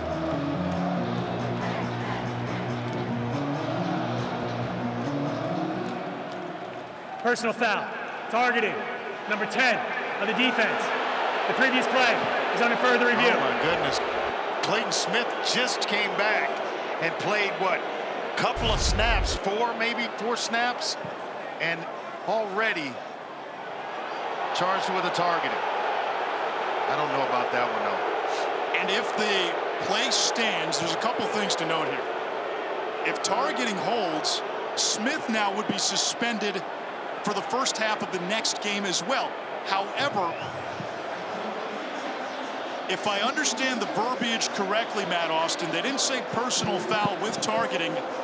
They called it targeting, which means if replay review overturns the call, it also wipes out the penalty, and Arizona State would get the ball. That's correct. Had they said personal foul with targeting, the personal foul would have stood, and if the targeting was overturned. Yeah, Matt, are you seeing targeting or indicators? Because I'm not seeing it from the reviews that I. Yeah, Andre, I'm not either. I don't think the hit's not high. I mean, it's not to the head or neck area. At the last minute, he comes in and he does kind of give him a headbutt, I guess, for the lack of a better term, to the chest. I'm not sure that rises to the level of targeting, but I can't really see a good shot with whether he gets him with the crown of the helmet or not. It looks more like his forehead to me. Yeah, and he's engaged with an offensive lineman. Yeah, and Matt, is it forcible? That's the other part of this, right? So passer and the act of throwing the ball, defenseless player.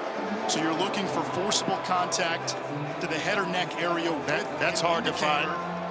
And again, I think something you need to remember, all aspects of targeting need to be confirmed. Yes. Yeah, this is a big play in the game, because if replay overturns the targeting call, there's no penalty, and you default to the outcome on the field, which was interception.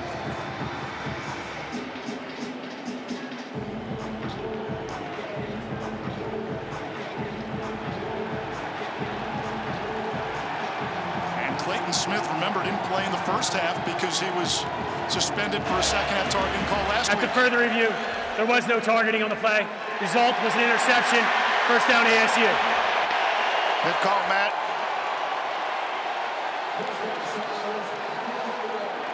I just didn't see it. You know, it just looked like a good, solid pass rush. You're engaged with an offensive lineman, and you're trying to get to the quarterback through the left tackle, Caleb Lomu. Those had to be a long couple of minutes for Clayton Smith. Oh, there's no doubt. When you just got back in the game, he's sitting out a half. And actually, I think last week he sat out a couple of quarters as well. So he's about a full game, almost a full game into sitting out. First playoff sudden change. Here is Scatterboot for a yard, and that's now 2 turnovers for Cam Rising. Andre, you said if Rising takes care of the football, he'll be the guy, but he's now turned it over twice. And if Arizona State goes down and scores here, he may get one more series to impress his head coach before they make the switch to Wilson. He just doesn't look like himself. No.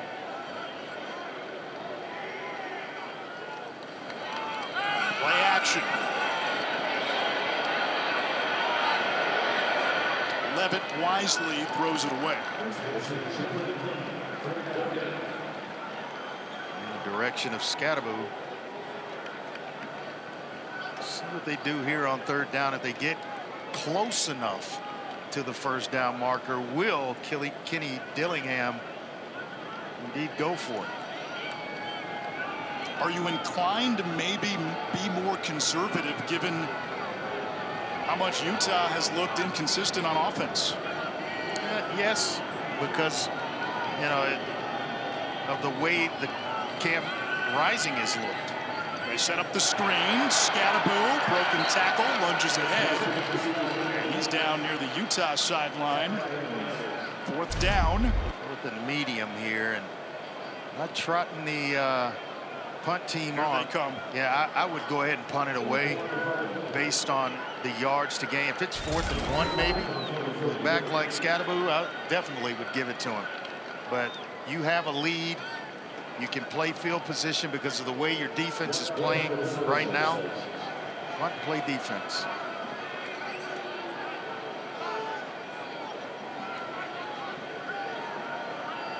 Singer waits inside his own 20. And makes the fair catch at the 21. May have had a chance to return that 36-yard kick. No return. Utah with the ball, still down just 4.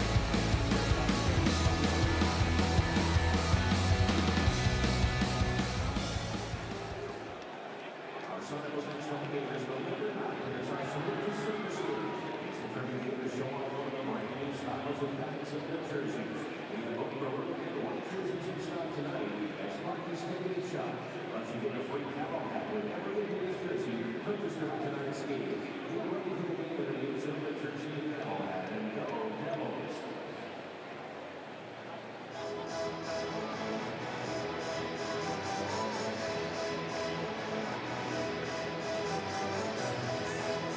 unpredictable, it's been chaotic, and it's been fun.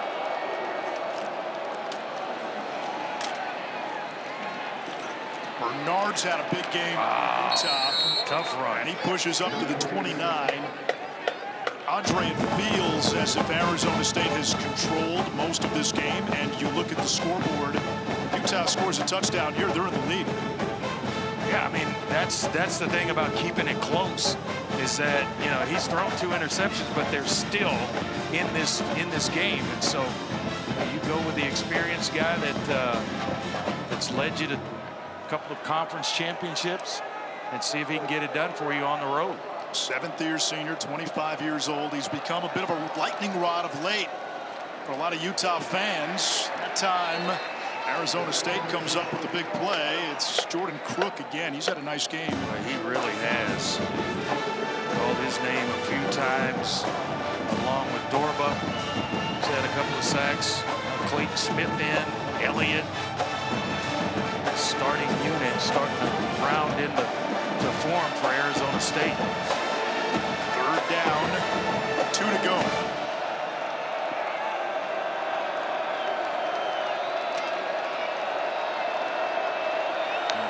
Rich Kangaiga just checked in at defensive tackle for Arizona State. More fresh bodies. Keithy goes wide. Rising looks his way, and Keithy hangs on.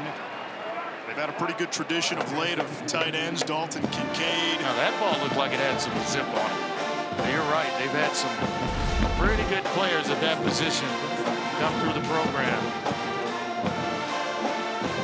I wonder as well, you know, can he really grip it? Clark talked about the ring finger on his right hand.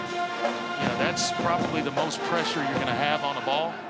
And when you can't really grip it, you can't drive it as well, along with the lower body injuries he's played with. Out of a 3 tight end set, Rising will throw. And that one finds Keithy.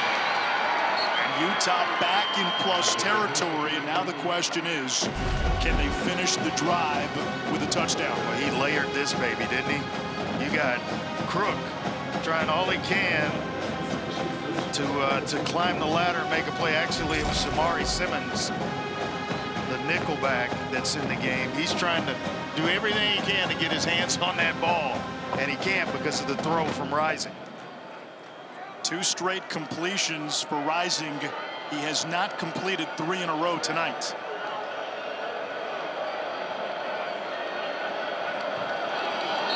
Bad snap and a flag. And a false start to go along with it. I think maybe the center jumped.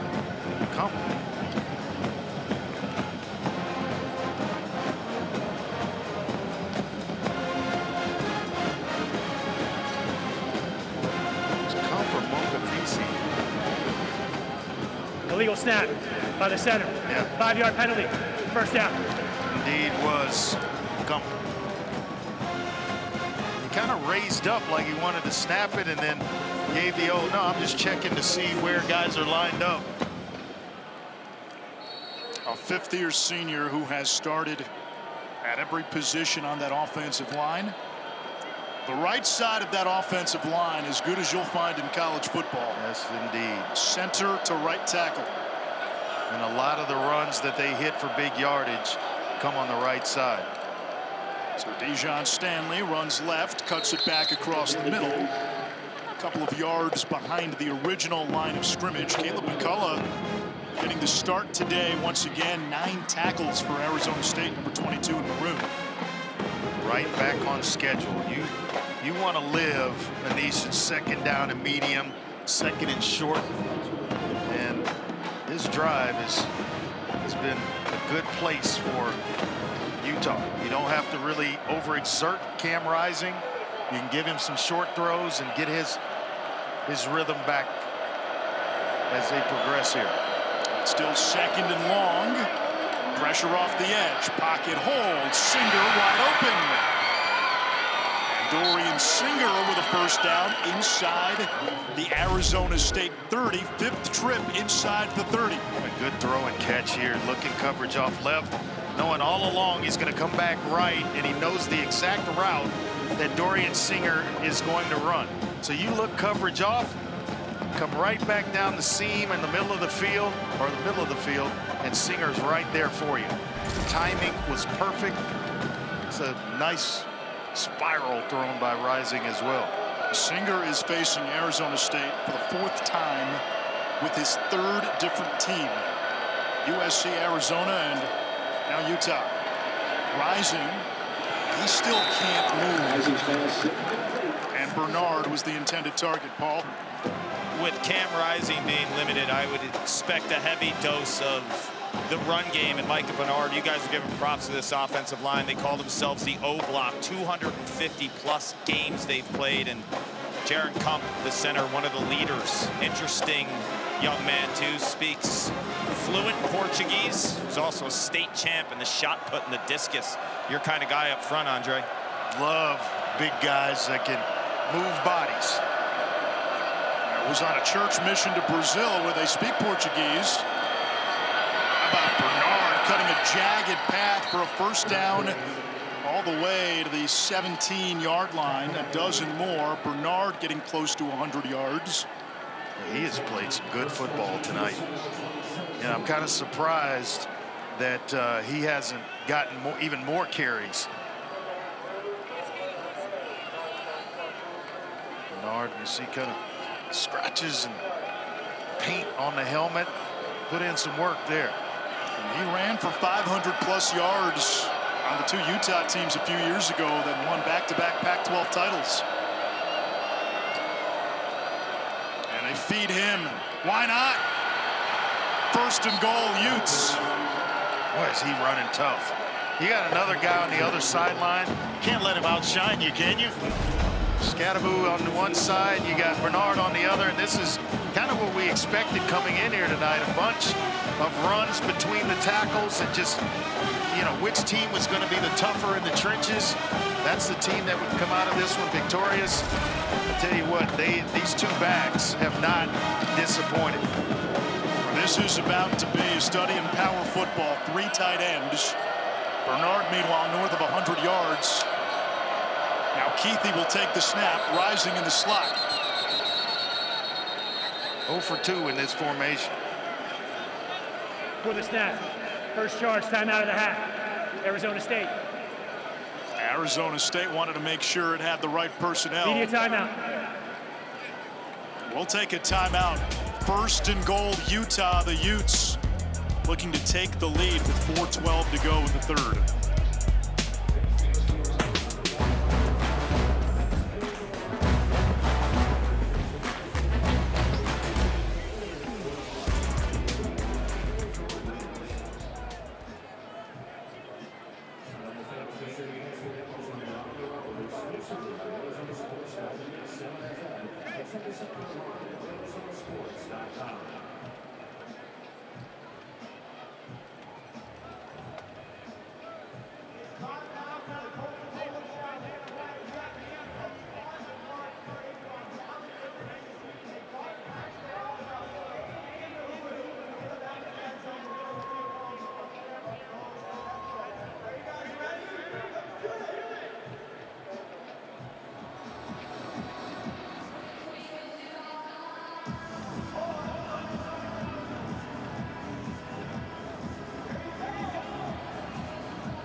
ESPN College Football is presented by Ram Trucks.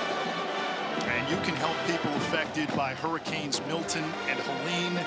Donate today at redcross.org/ESPN to help the Red Cross respond and help people recover. A lot of parts in the southeast. Tampa most recently hit hard by the Hurricanes.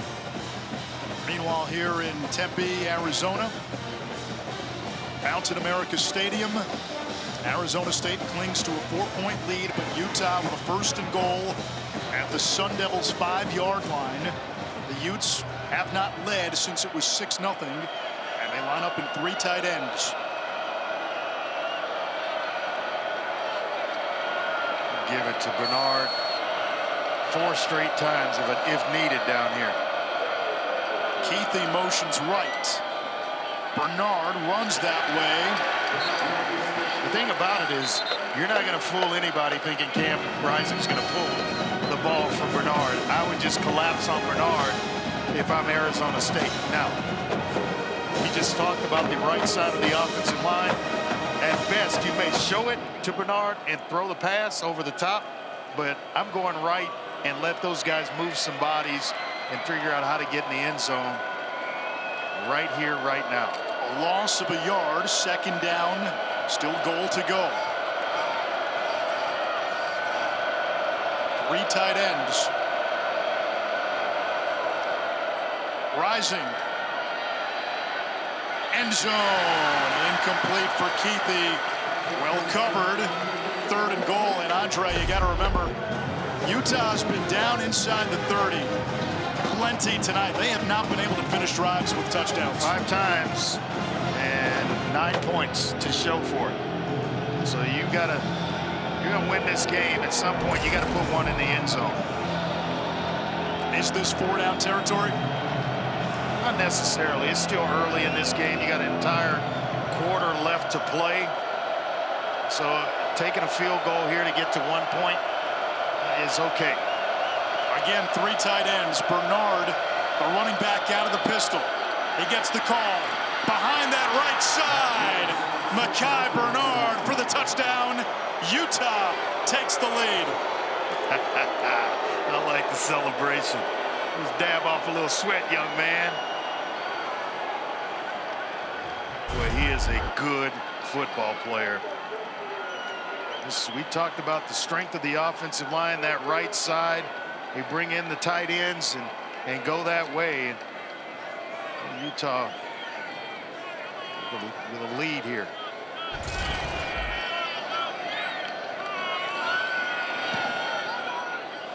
The extra point by Becker is good.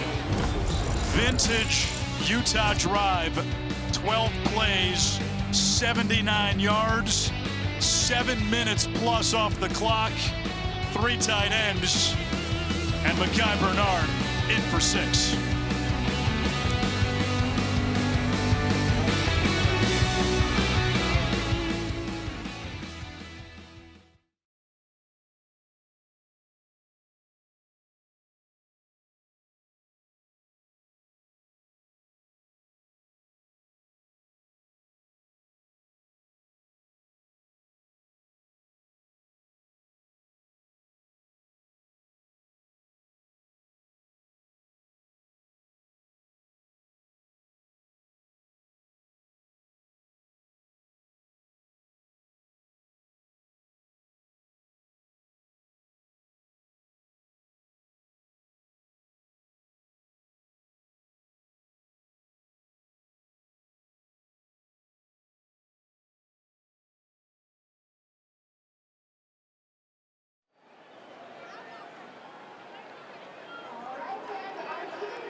Tomorrow, exclusively on ESPN Plus, live from the Apex in Vegas, it's UFC Fight Night. Prelims, 4 Eastern, followed by a main card highlighted by 2 top contenders in the flyweight division getting after it. Number 1 contender, Brandon Royal, against 5th-ranked Tatsuro Taira, who was actually favored in the fight. 76% of his strikes go to the head.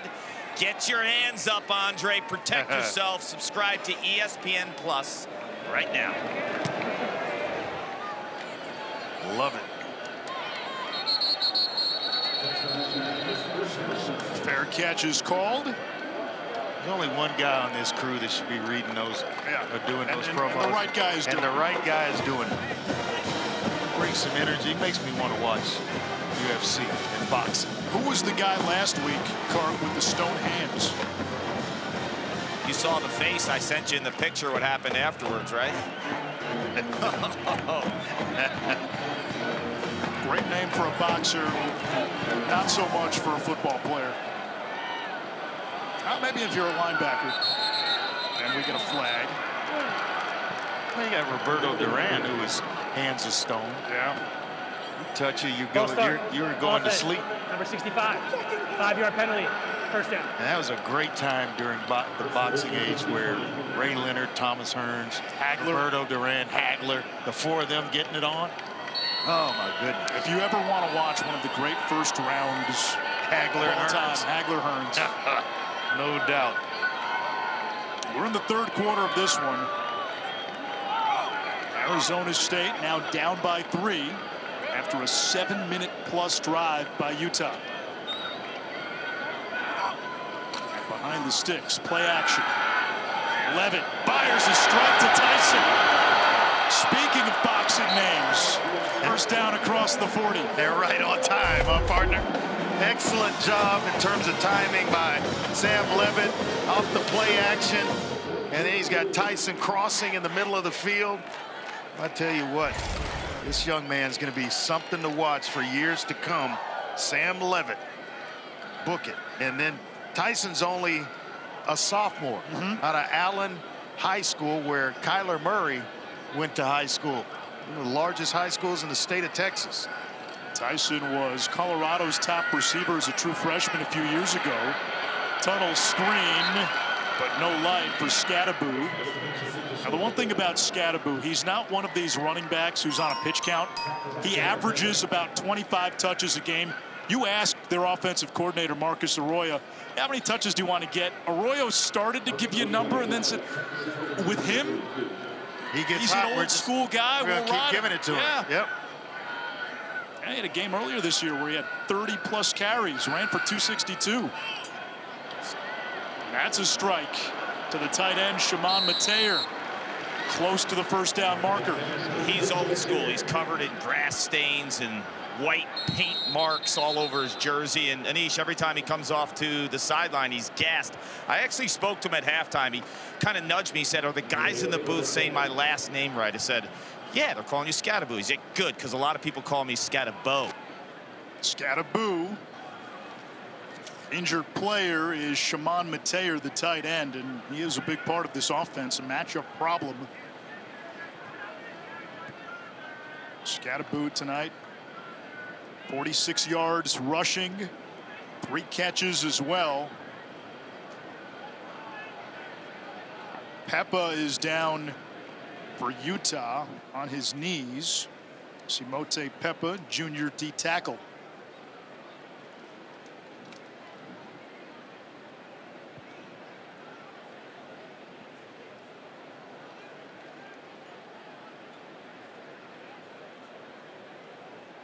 Mateer, a redshirt junior from Miami. You got 2 players down. You got a player for Utah that's slow to get up himself. Peppa walking off. Let's see what happens to Mateer.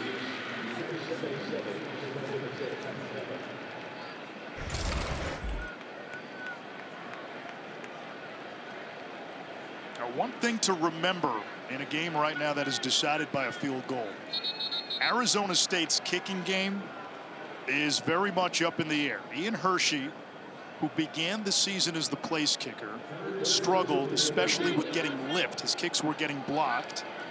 We were told Karsten Kiefer would handle most of the place kicking duties today. Well, Kiefer missed an early PAT, so they went back to Hershey, and they have Parker Lewis, who has a strong leg. Lewis handles the kickoffs.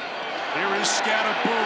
Contact, balance, stays on his feet, and rumbles into the end zone.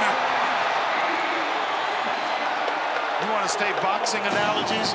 Rumble, young man, rumble. What a run by Cam Scatterboo. Contact balance, that's exactly what Kenny Dillingham, the head coach, told us. Yards after contact.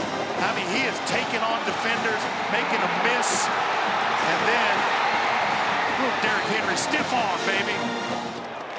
What a run. And he stayed in bounds. Yes. That's all they could possibly be checking on here. Kenny Dillingham said to us, sick skills. His ability to absorb hits and stay on his feet, the contact balance, maybe as good as he's seen of any running back he's been around. And Dillingham has coached about 6 NFL backs. And Hershey may have fixed his problems because it doesn't look like any lift. He's having problems with any lift. But what about this run by Cam Scatterboo? I mean, just to hand down the balance, the speed to go along with it, just in case you're wondering about his speed. Yeah, he can hit the home run.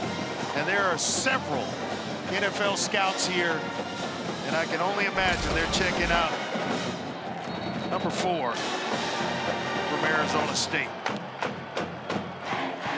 He's on the bench now. We've also seen him run on the kickoff coverage teams. And Kenny Dillingham has said that's what will get him drafted. You're a 4-core special teams player in the NFL. That's a roster spot. Yeah, I think they were anticipating an onside kick before the half, and Scatterboo was on the hands team. So it just shows you how versatile he is, how he can be used on the next level, and I think he's going to end up with carries on the next level as well. 50-yard touchdown run, his longest rush of the season. We talked about Bernard. Hey, I'm not going to let the guy on the other sideline outdo me. What do you think Scatterboo was saying? Hey, I see you and I raise you, my man. Would not be the first duel in the desert. It is going down tonight. 1:32 to go. Arizona State with a 4-point lead on 16th ranked Utah. Cam Rising made his return to the lineup today.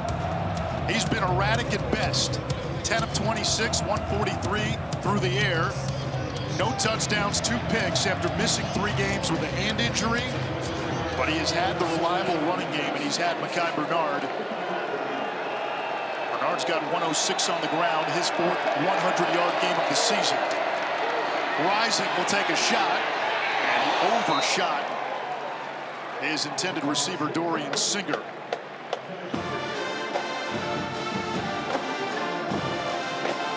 His last drive, the second quarter, 22 plays, 135 yards. He only had 3 points. That last drive, 12 plays, 79 yards. I think it was over 7 minutes off the clock. The result, touchdown and an extra point. And what Utah can do with their long, time-consuming drives, they can shorten this game. Stanley tried to change directions, and he is cut down by McCullough. We have called 22's name quite a bit tonight. We've called a lot of linebacker names. Crook, Elliott, since he's reemerged in the game here in the second half, and now McCullough. Got the start tonight. He's been very consistent this year. Just a good football player. 12 tackles, 2 tackles for loss, and an interception tonight. 3rd and long. Screen, Money Parks finding his seam And he's got the first down just enough to move the chains for the Utes. He's a good-looking player in his own right. From a pretty good high school program as well in Texas, Aledo. All they do is make the playoffs every year. Town shuts down, and it becomes, Friday Night Lights in Aledo. 30 straight games with a catch for Parks, who also excels as a perimeter blocker. Another pretty good one here on Friday night. We've had a lot of good ones here on Friday this season. Final play, quarter number 3. And that is Keithy, the tight end, rumbles for another Utah first down. We go to the fourth quarter in Tempe. Utah driving down 4 against Arizona State.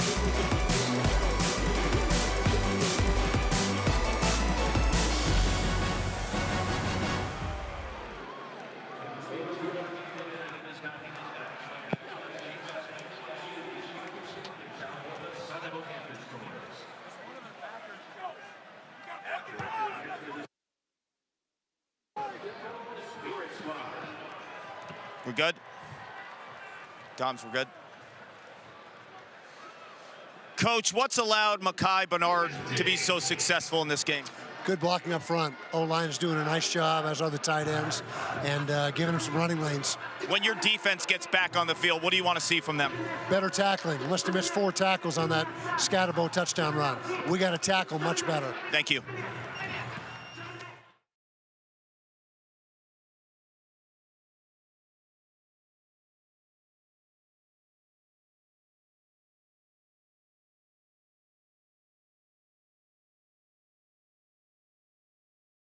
What's allowed Mekhi Bernard to be so successful in this game? Good blocking up front. O-line is doing a nice.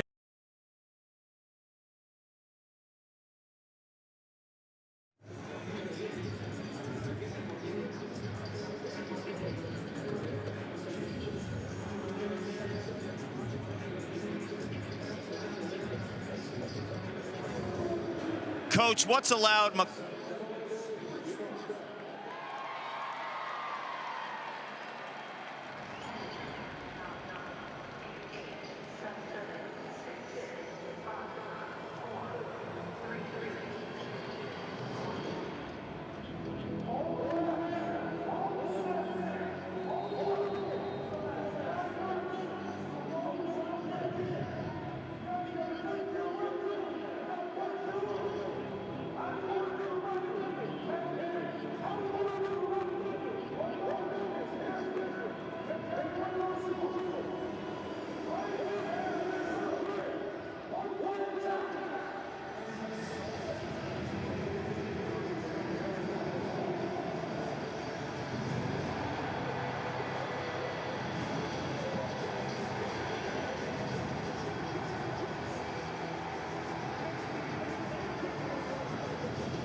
Katera, fourth quarter in Tempe. A couple of 4-1 teams in their inaugural season in the Big 12 Conference.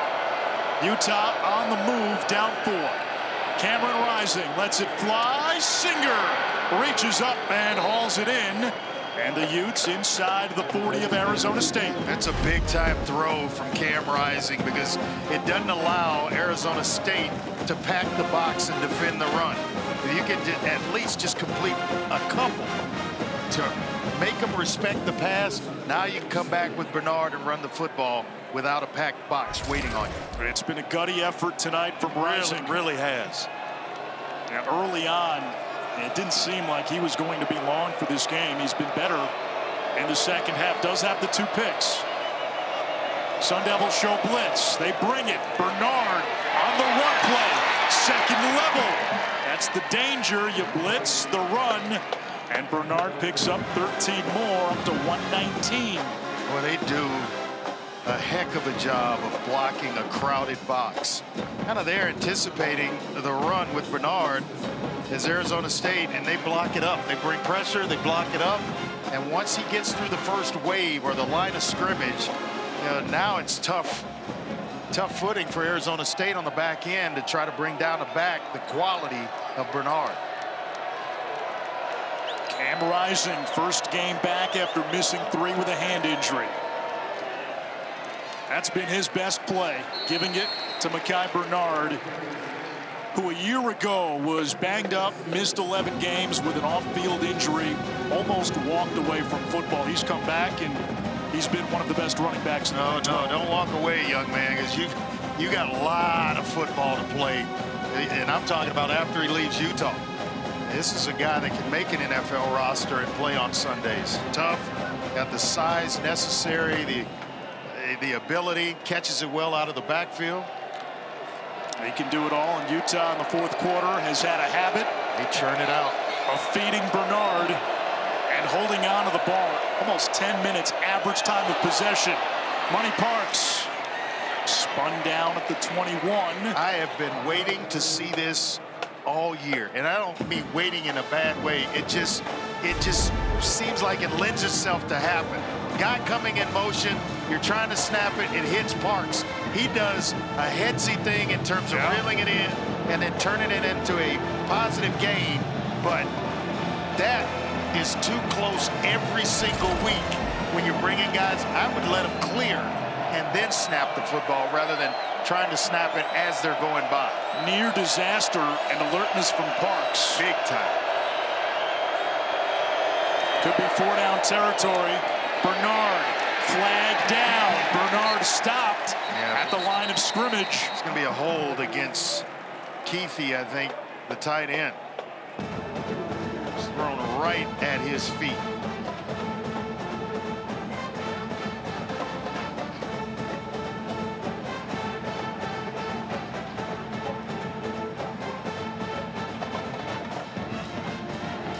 Holding. Offense, number 80. 10-yard penalty. 3rd down.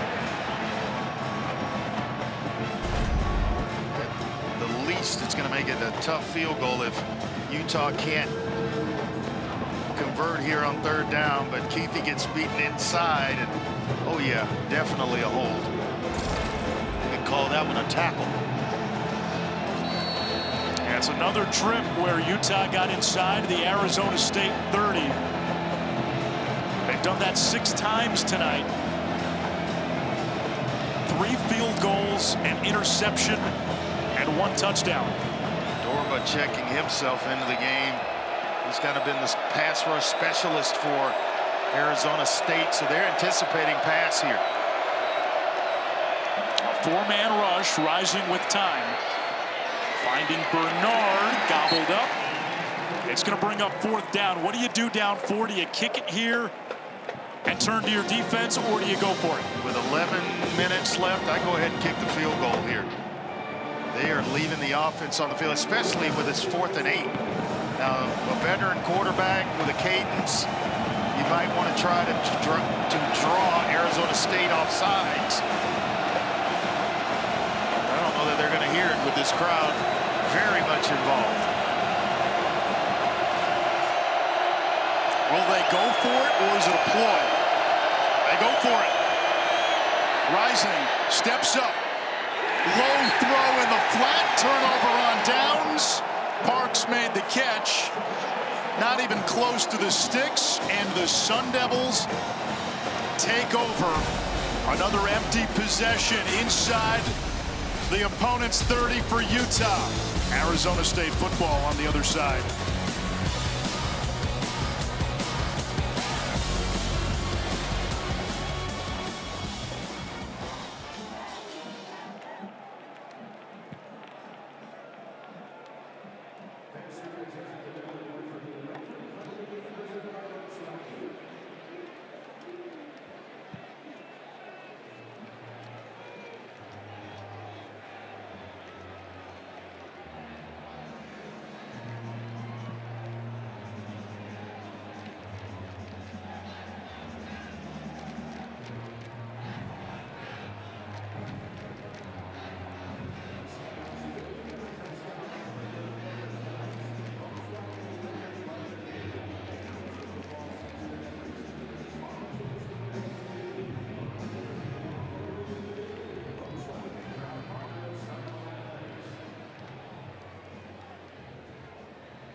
Let's revisit the decision by Utah to go for it on 4th and 8.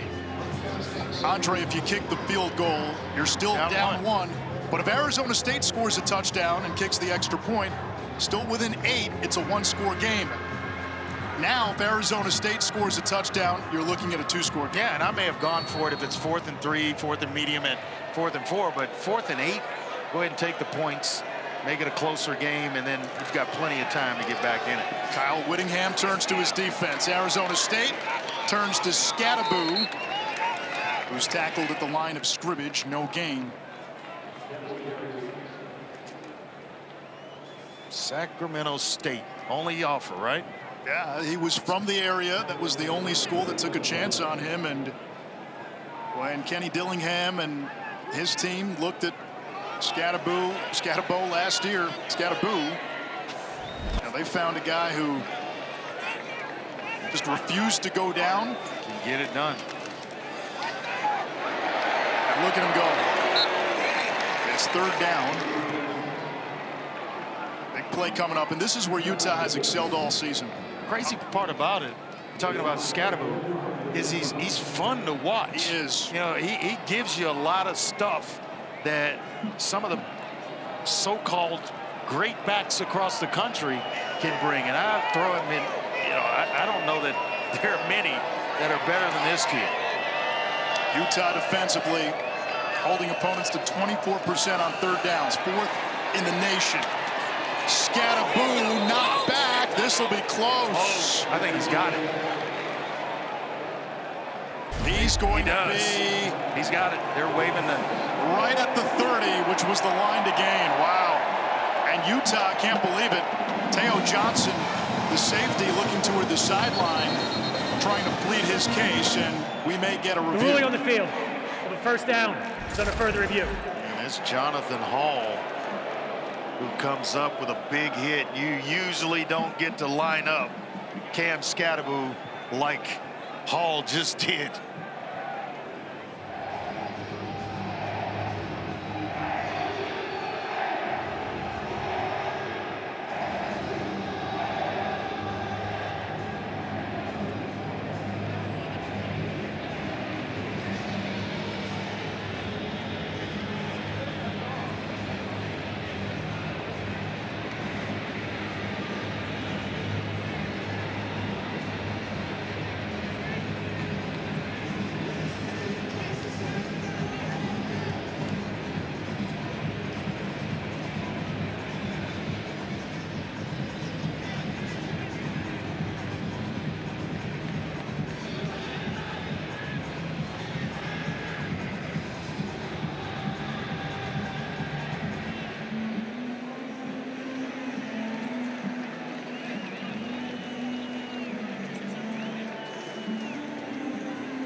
After further review, the runner was down, short of the line to gain. It's 4th and 1 inside the 29-yard line.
Replay correctly overturned the call on the field. As you can see, Skattebo clearly short of the line to gain, which was the 30. So now it's 4th down for Arizona State inside their own 30, less than a yard to go, and the offense is coming back out on the field.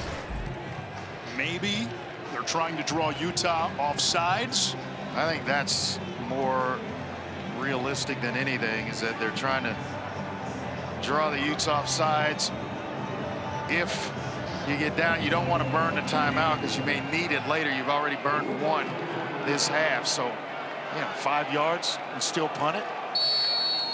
Is there any part of you that thinks they could snap this football? The Wildcat. Scatterboo will take the snap, if there is one. He does. Looking for room. I don't think so. And he did not get there. Judging by the initial spot, he's going to be short. A gamble by Kenny Dillingham. And really Utah runner short of the line to gain. First down, will Utah. have the football inside the Arizona State 30-yard line. Up 4 with less than 9 minutes to go. They call Scatterboo's number, and Utah's defense with the stop. Logan Fano got tremendous penetration to basically stop the push, and it's who's lower at that point. Utah gets lower than the offensive line of Arizona State. They get the stop. And we got a ball game. So for the 7th time tonight, Utah with the football inside the Arizona State 30. Rising on the run. Wow, Singer was wide open on a deep in route. There's and a bad throw. There's no way he is that hand or the right ankle that twisted up under his body earlier is healthy. Nothing on the throw. Nothing inaccurate. All of it. Yes. If Singer gets that ball on target, he's got room to run. It's been a struggle most of the night for Rising. They'll run here to get back on schedule. Why not with Bernard? And he picks up a first down. 11 more. 130 yards rushing for Mekhi Bernard. I would let this clock run, not to take yourself out of rhythm, but no one else would touch the football after seeing that last Cam Rising pass, but Micah Bernard. And after seeing that graphic you just saw, like a writer who can craft beautiful prose but can't punctuate. It's been the story of the game. Bernard on the cutback, pulled down from behind the nickel back. Simmons. He is a solid tackler at that nickel spot. See a violent player who is having a really good season. And when teams like Utah, which like to use multiple tight ends, line up against you, sometimes teams are fearful of sticking a nickel. That's the base defense for Arizona State. They run a 4-2-5. And they said Simmons is the reason why they're okay doing it. But he plays like a linebacker, but has cover skills of a defensive back. Bernard into the landlocked navel of that Sun Devil defense. No gain. 3rd down and 10 coming up at the 19. Kenny Dillingham rolling the dice on that 4th down play, and it was largely in part because of the way his defense is playing. Got his 2 studs back this half, Smith and Elliott. And I'm telling you what, they've made it hard on this Utah offense. Both coaches being aggressive in the 4th quarter. Utah went for it on 4th and 8, didn't get it. Arizona State went for it on 4th and short from inside its own 30, didn't get it. Now 3rd and 10. Rising to throw. His pass is caught. It's going to be short of the line to gain. Another catch by Singer. Wow. 4th down. Okay, what do you do this time? We've been here before, and they're trotting Keithy on the field. That's usually a sign that they're going to go for it here on 4th down and short, or 4th and medium, with it being 4th down and 4. Wow, what a game. I give it to Bernard some way, somehow, maybe something in the flat or a quick pitch to the boundary. It's there for him, a pitch to the boundary. Pittman, the motion man. Rising, looks his way. Pittman the catch. Flag down. Yeah, it's coming touchdown back. if it stands. It's coming back for offensive pass interference. And he didn't even try to, Money Parks didn't even try to dodge the defensive back. He just ran right into him. And I wonder if this is going to change the thought process of Kyle Whittingham. Pass interference, offense, number 10, 15-yard penalty, still 4th down. You can see it right away. Just keep an eye on Money Parks here as he goes inside. Safety trying to get there. Xavier Alford, and just gets walloped in the process. So Becker, who has made 3 tonight, will try to make it a 1-point game. What a huge come up it would be for Arizona State and Ed Gamble. From 46. And this one inside the upright. 20-19. What a game. 5:42 remaining. A duel in the desert on a Friday night in Tempe.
ESPN College Football is presented by Ram Trucks, built to serve.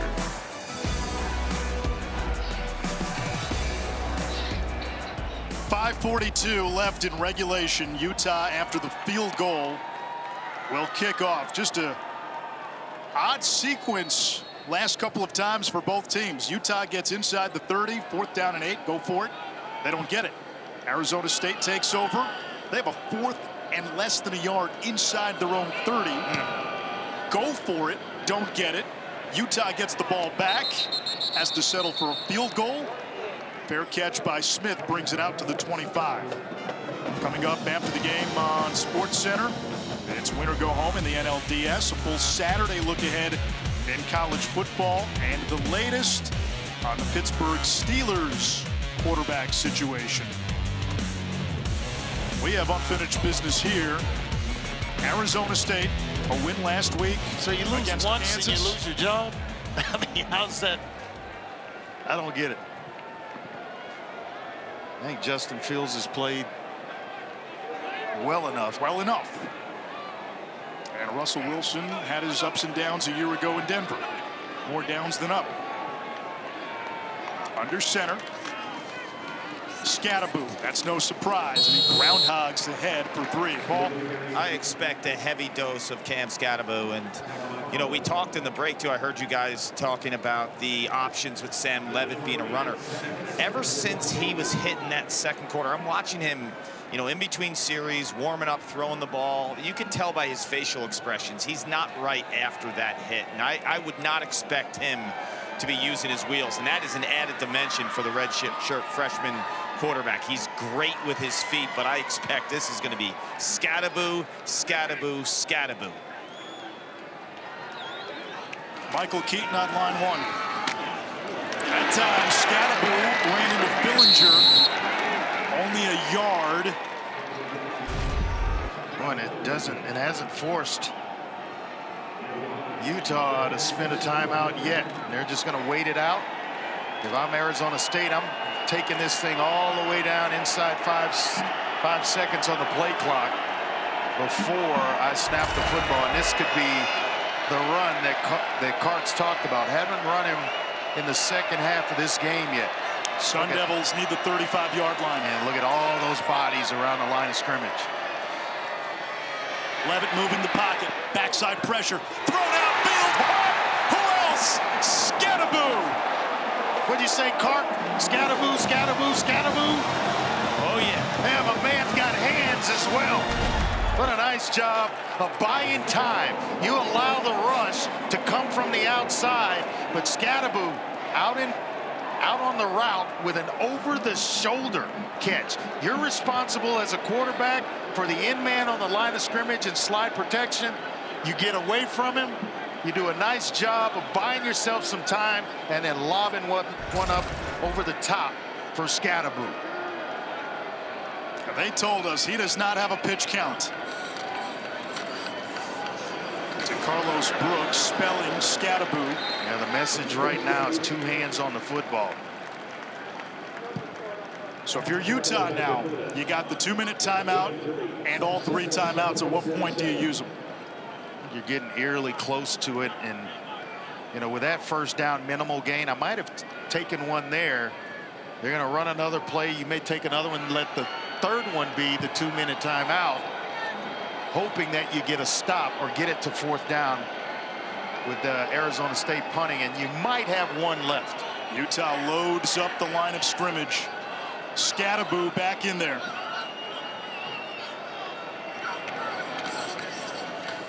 Why not? Beetlejuice, Candyman, Scatterboo!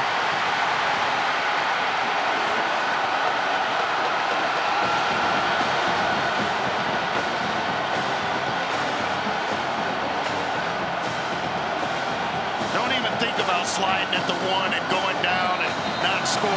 Forget about all that. Let's get to the end zone. Scatterboo, big-time run, big-time player in a big game, a big conference game. And all the way to the house. Can he hit the home run on each? Absolutely he can. He's hit 2 tonight. Sixers. Touchdown runs of 50 and 47. 156 yards on the ground. Pro Scouts got to be drooling over this young man. The extra point is good. Arizona State leading by 8. They have to be drooling over Cam Scatterboo. Showing you just everything. The ability to catch it out of the backfield, pressure situation. On 3rd down, you come up huge, and then the very next play, you break one to the house. But the ability that needs to run through tackles, the balance, the speed, the toughness to get himself in the end zone. Loves the game of football. The catch here over the shoulder on a 3rd down that was huge. And in the very next play, I'm going to house this baby. That's sick good. Utah now needs a touchdown and a 2-point conversion. It's been a tour de force night for Cam Skattebo. Transfer from Sacramento State. One scholarship offer coming out of high school, dominating in the Big 12 on a Friday night against one of the best defenses in the conference. Utah's got all 3 timeouts. From Sac State to Arizona State and beyond. And Utah also has the 2-minute timeout. Andre, the big story coming into the night was the return of Cam Rising for Utah. The running backs, however, have stolen the show. Well, they've stolen the show, and this is how we thought the game would go during the week, that it would just be, you know, 2 teams that mirror each other, and the running backs would have center stage. With Rising coming back, there was a lot of talk about that, but man, these 2 young men right here, back and forth, going against one another, man, what a show. And now with just 2:41 left, more of the burden falls on Rising's shoulders. Below 50% today. He's been picked off twice. Pressure, hit, down he goes. Yeah, he can't move. So you put your pass rushers on the field, and every once in a while bring some pressure with it. But the pressure coming inside from Jeff Clark. Nice inside move. He is a dominant inside pass rusher. Clock continues to run. 2nd and 17. Rising underneath. Bernard accelerates, ran into his own man, and picks up the first down. He just ran over Keithy and spun out and picked up a few more yards. And that brings us to the 2-minute timeout. Game clock operator, please set the clock to 2 minutes. 2-minute Shaping timeout. up for a photo finish. Utah down 8 with the ball.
just joining us, Utah returned its quarterback, the seventh-year senior Cam Rising. He struggled today, below 50% passing, 2 interceptions. Tyson, an early touchdown for Arizona State. The running backs for both teams have been sublime. Bernard for Utah, over 100 yards. Scadaboo, 2 long touchdown runs for Arizona State, including the last one from 47 to make this a 27-19 game. Rising to the air on first down. It's incomplete. Miles Rouser, nicknamed Ghost, broke it up in the direction of Keithy. Clock stops with 1:55. Utah's got all 3 timeouts. It's 2nd and 10. This defense, remember, they're not afraid to bring pressure and play man-to-man behind it. It doesn't matter which down or how often they do it. You beat them, they'll come right back and climb right back in your face. And now they see in a not totally healthy Cam Rising. Don't be surprised if they come after it.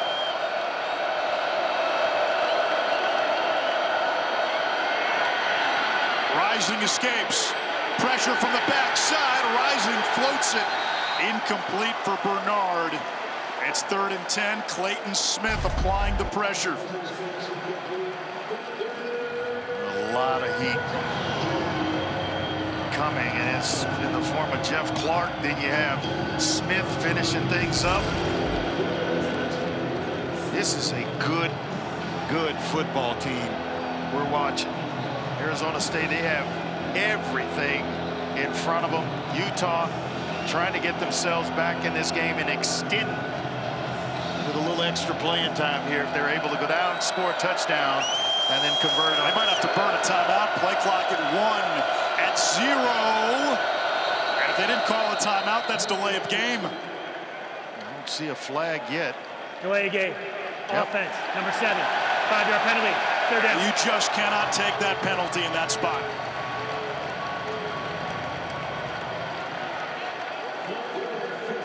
With 3 timeouts.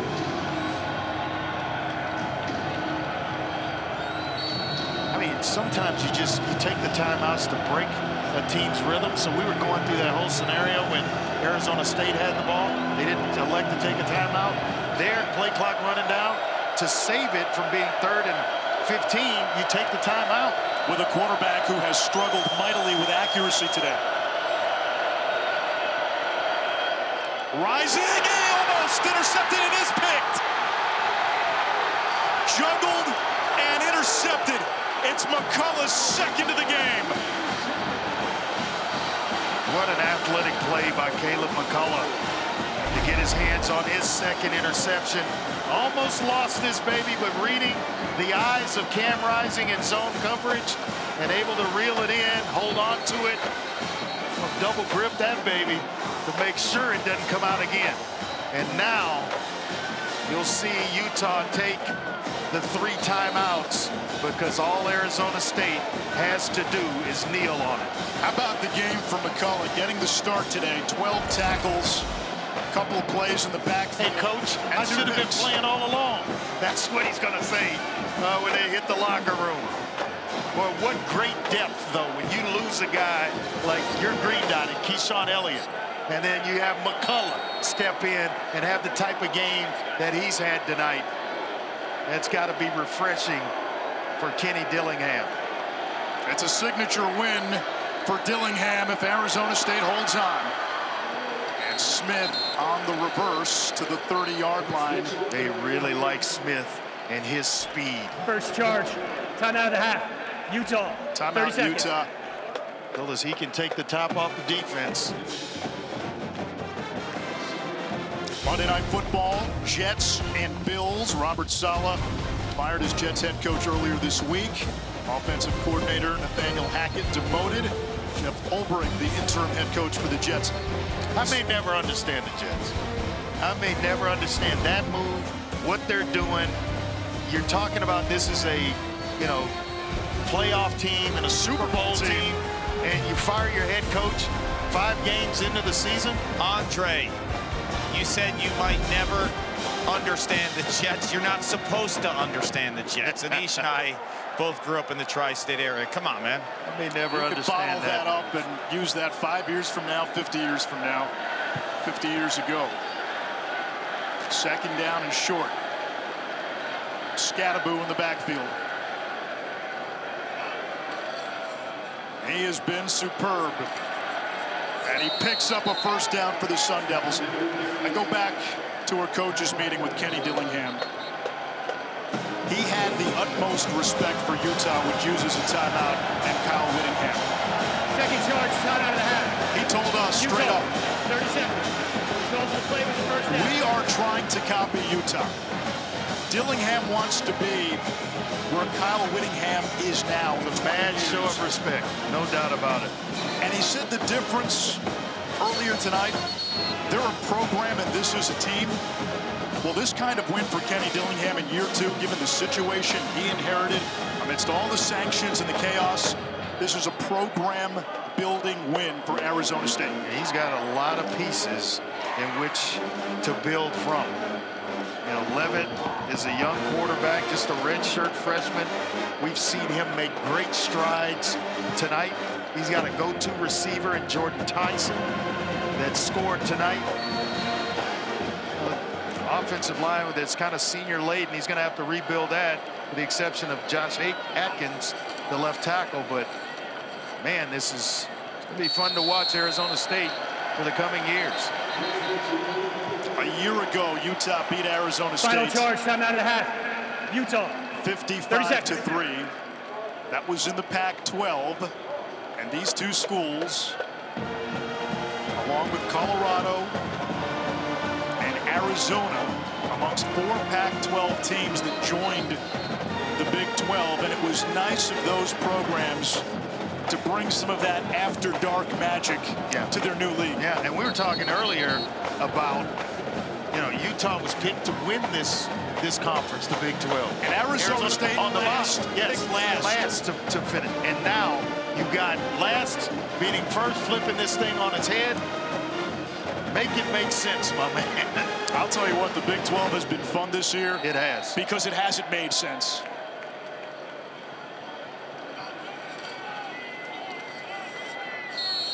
Big win for Kenny Dillingham and Arizona State. Utah had its opportunities today. They were inside the 37 times, 19 points. They ran more than half their plays in plus territory, but they just couldn't finish drives with enough touchdowns. Can't finish it with touchdowns, and this is the first regular season game of Cam Rising's career where he's had a completion percentage under 50%. Arizona State only had 7 takeaways all of last year. 3 tonight, 11 already this season. And +6 in turnover margin after this one. That'll win you a lot of football games. On the Utah side. Delay game. Offense. Number 10. It's a 5-yard penalty. Play involves a 10-second runoff. Utah has declined the 10-second runoff. Play will start on the snap. Andre, what does Utah do at quarterback going forward? That's a great question. I got to believe that Rising will be a little, he'll heal up a little bit, but does it happen before next week? I think they stick with him. It's kind of a, you know, it's not his usual night. And everyone's entitled to a bad one. They'll chalk it up as that. Down come the goalposts. Arizona State knocks off number 16 Utah. Students storm the field. And the Sun Devils, picked to finish last in this conference, are now 5-1.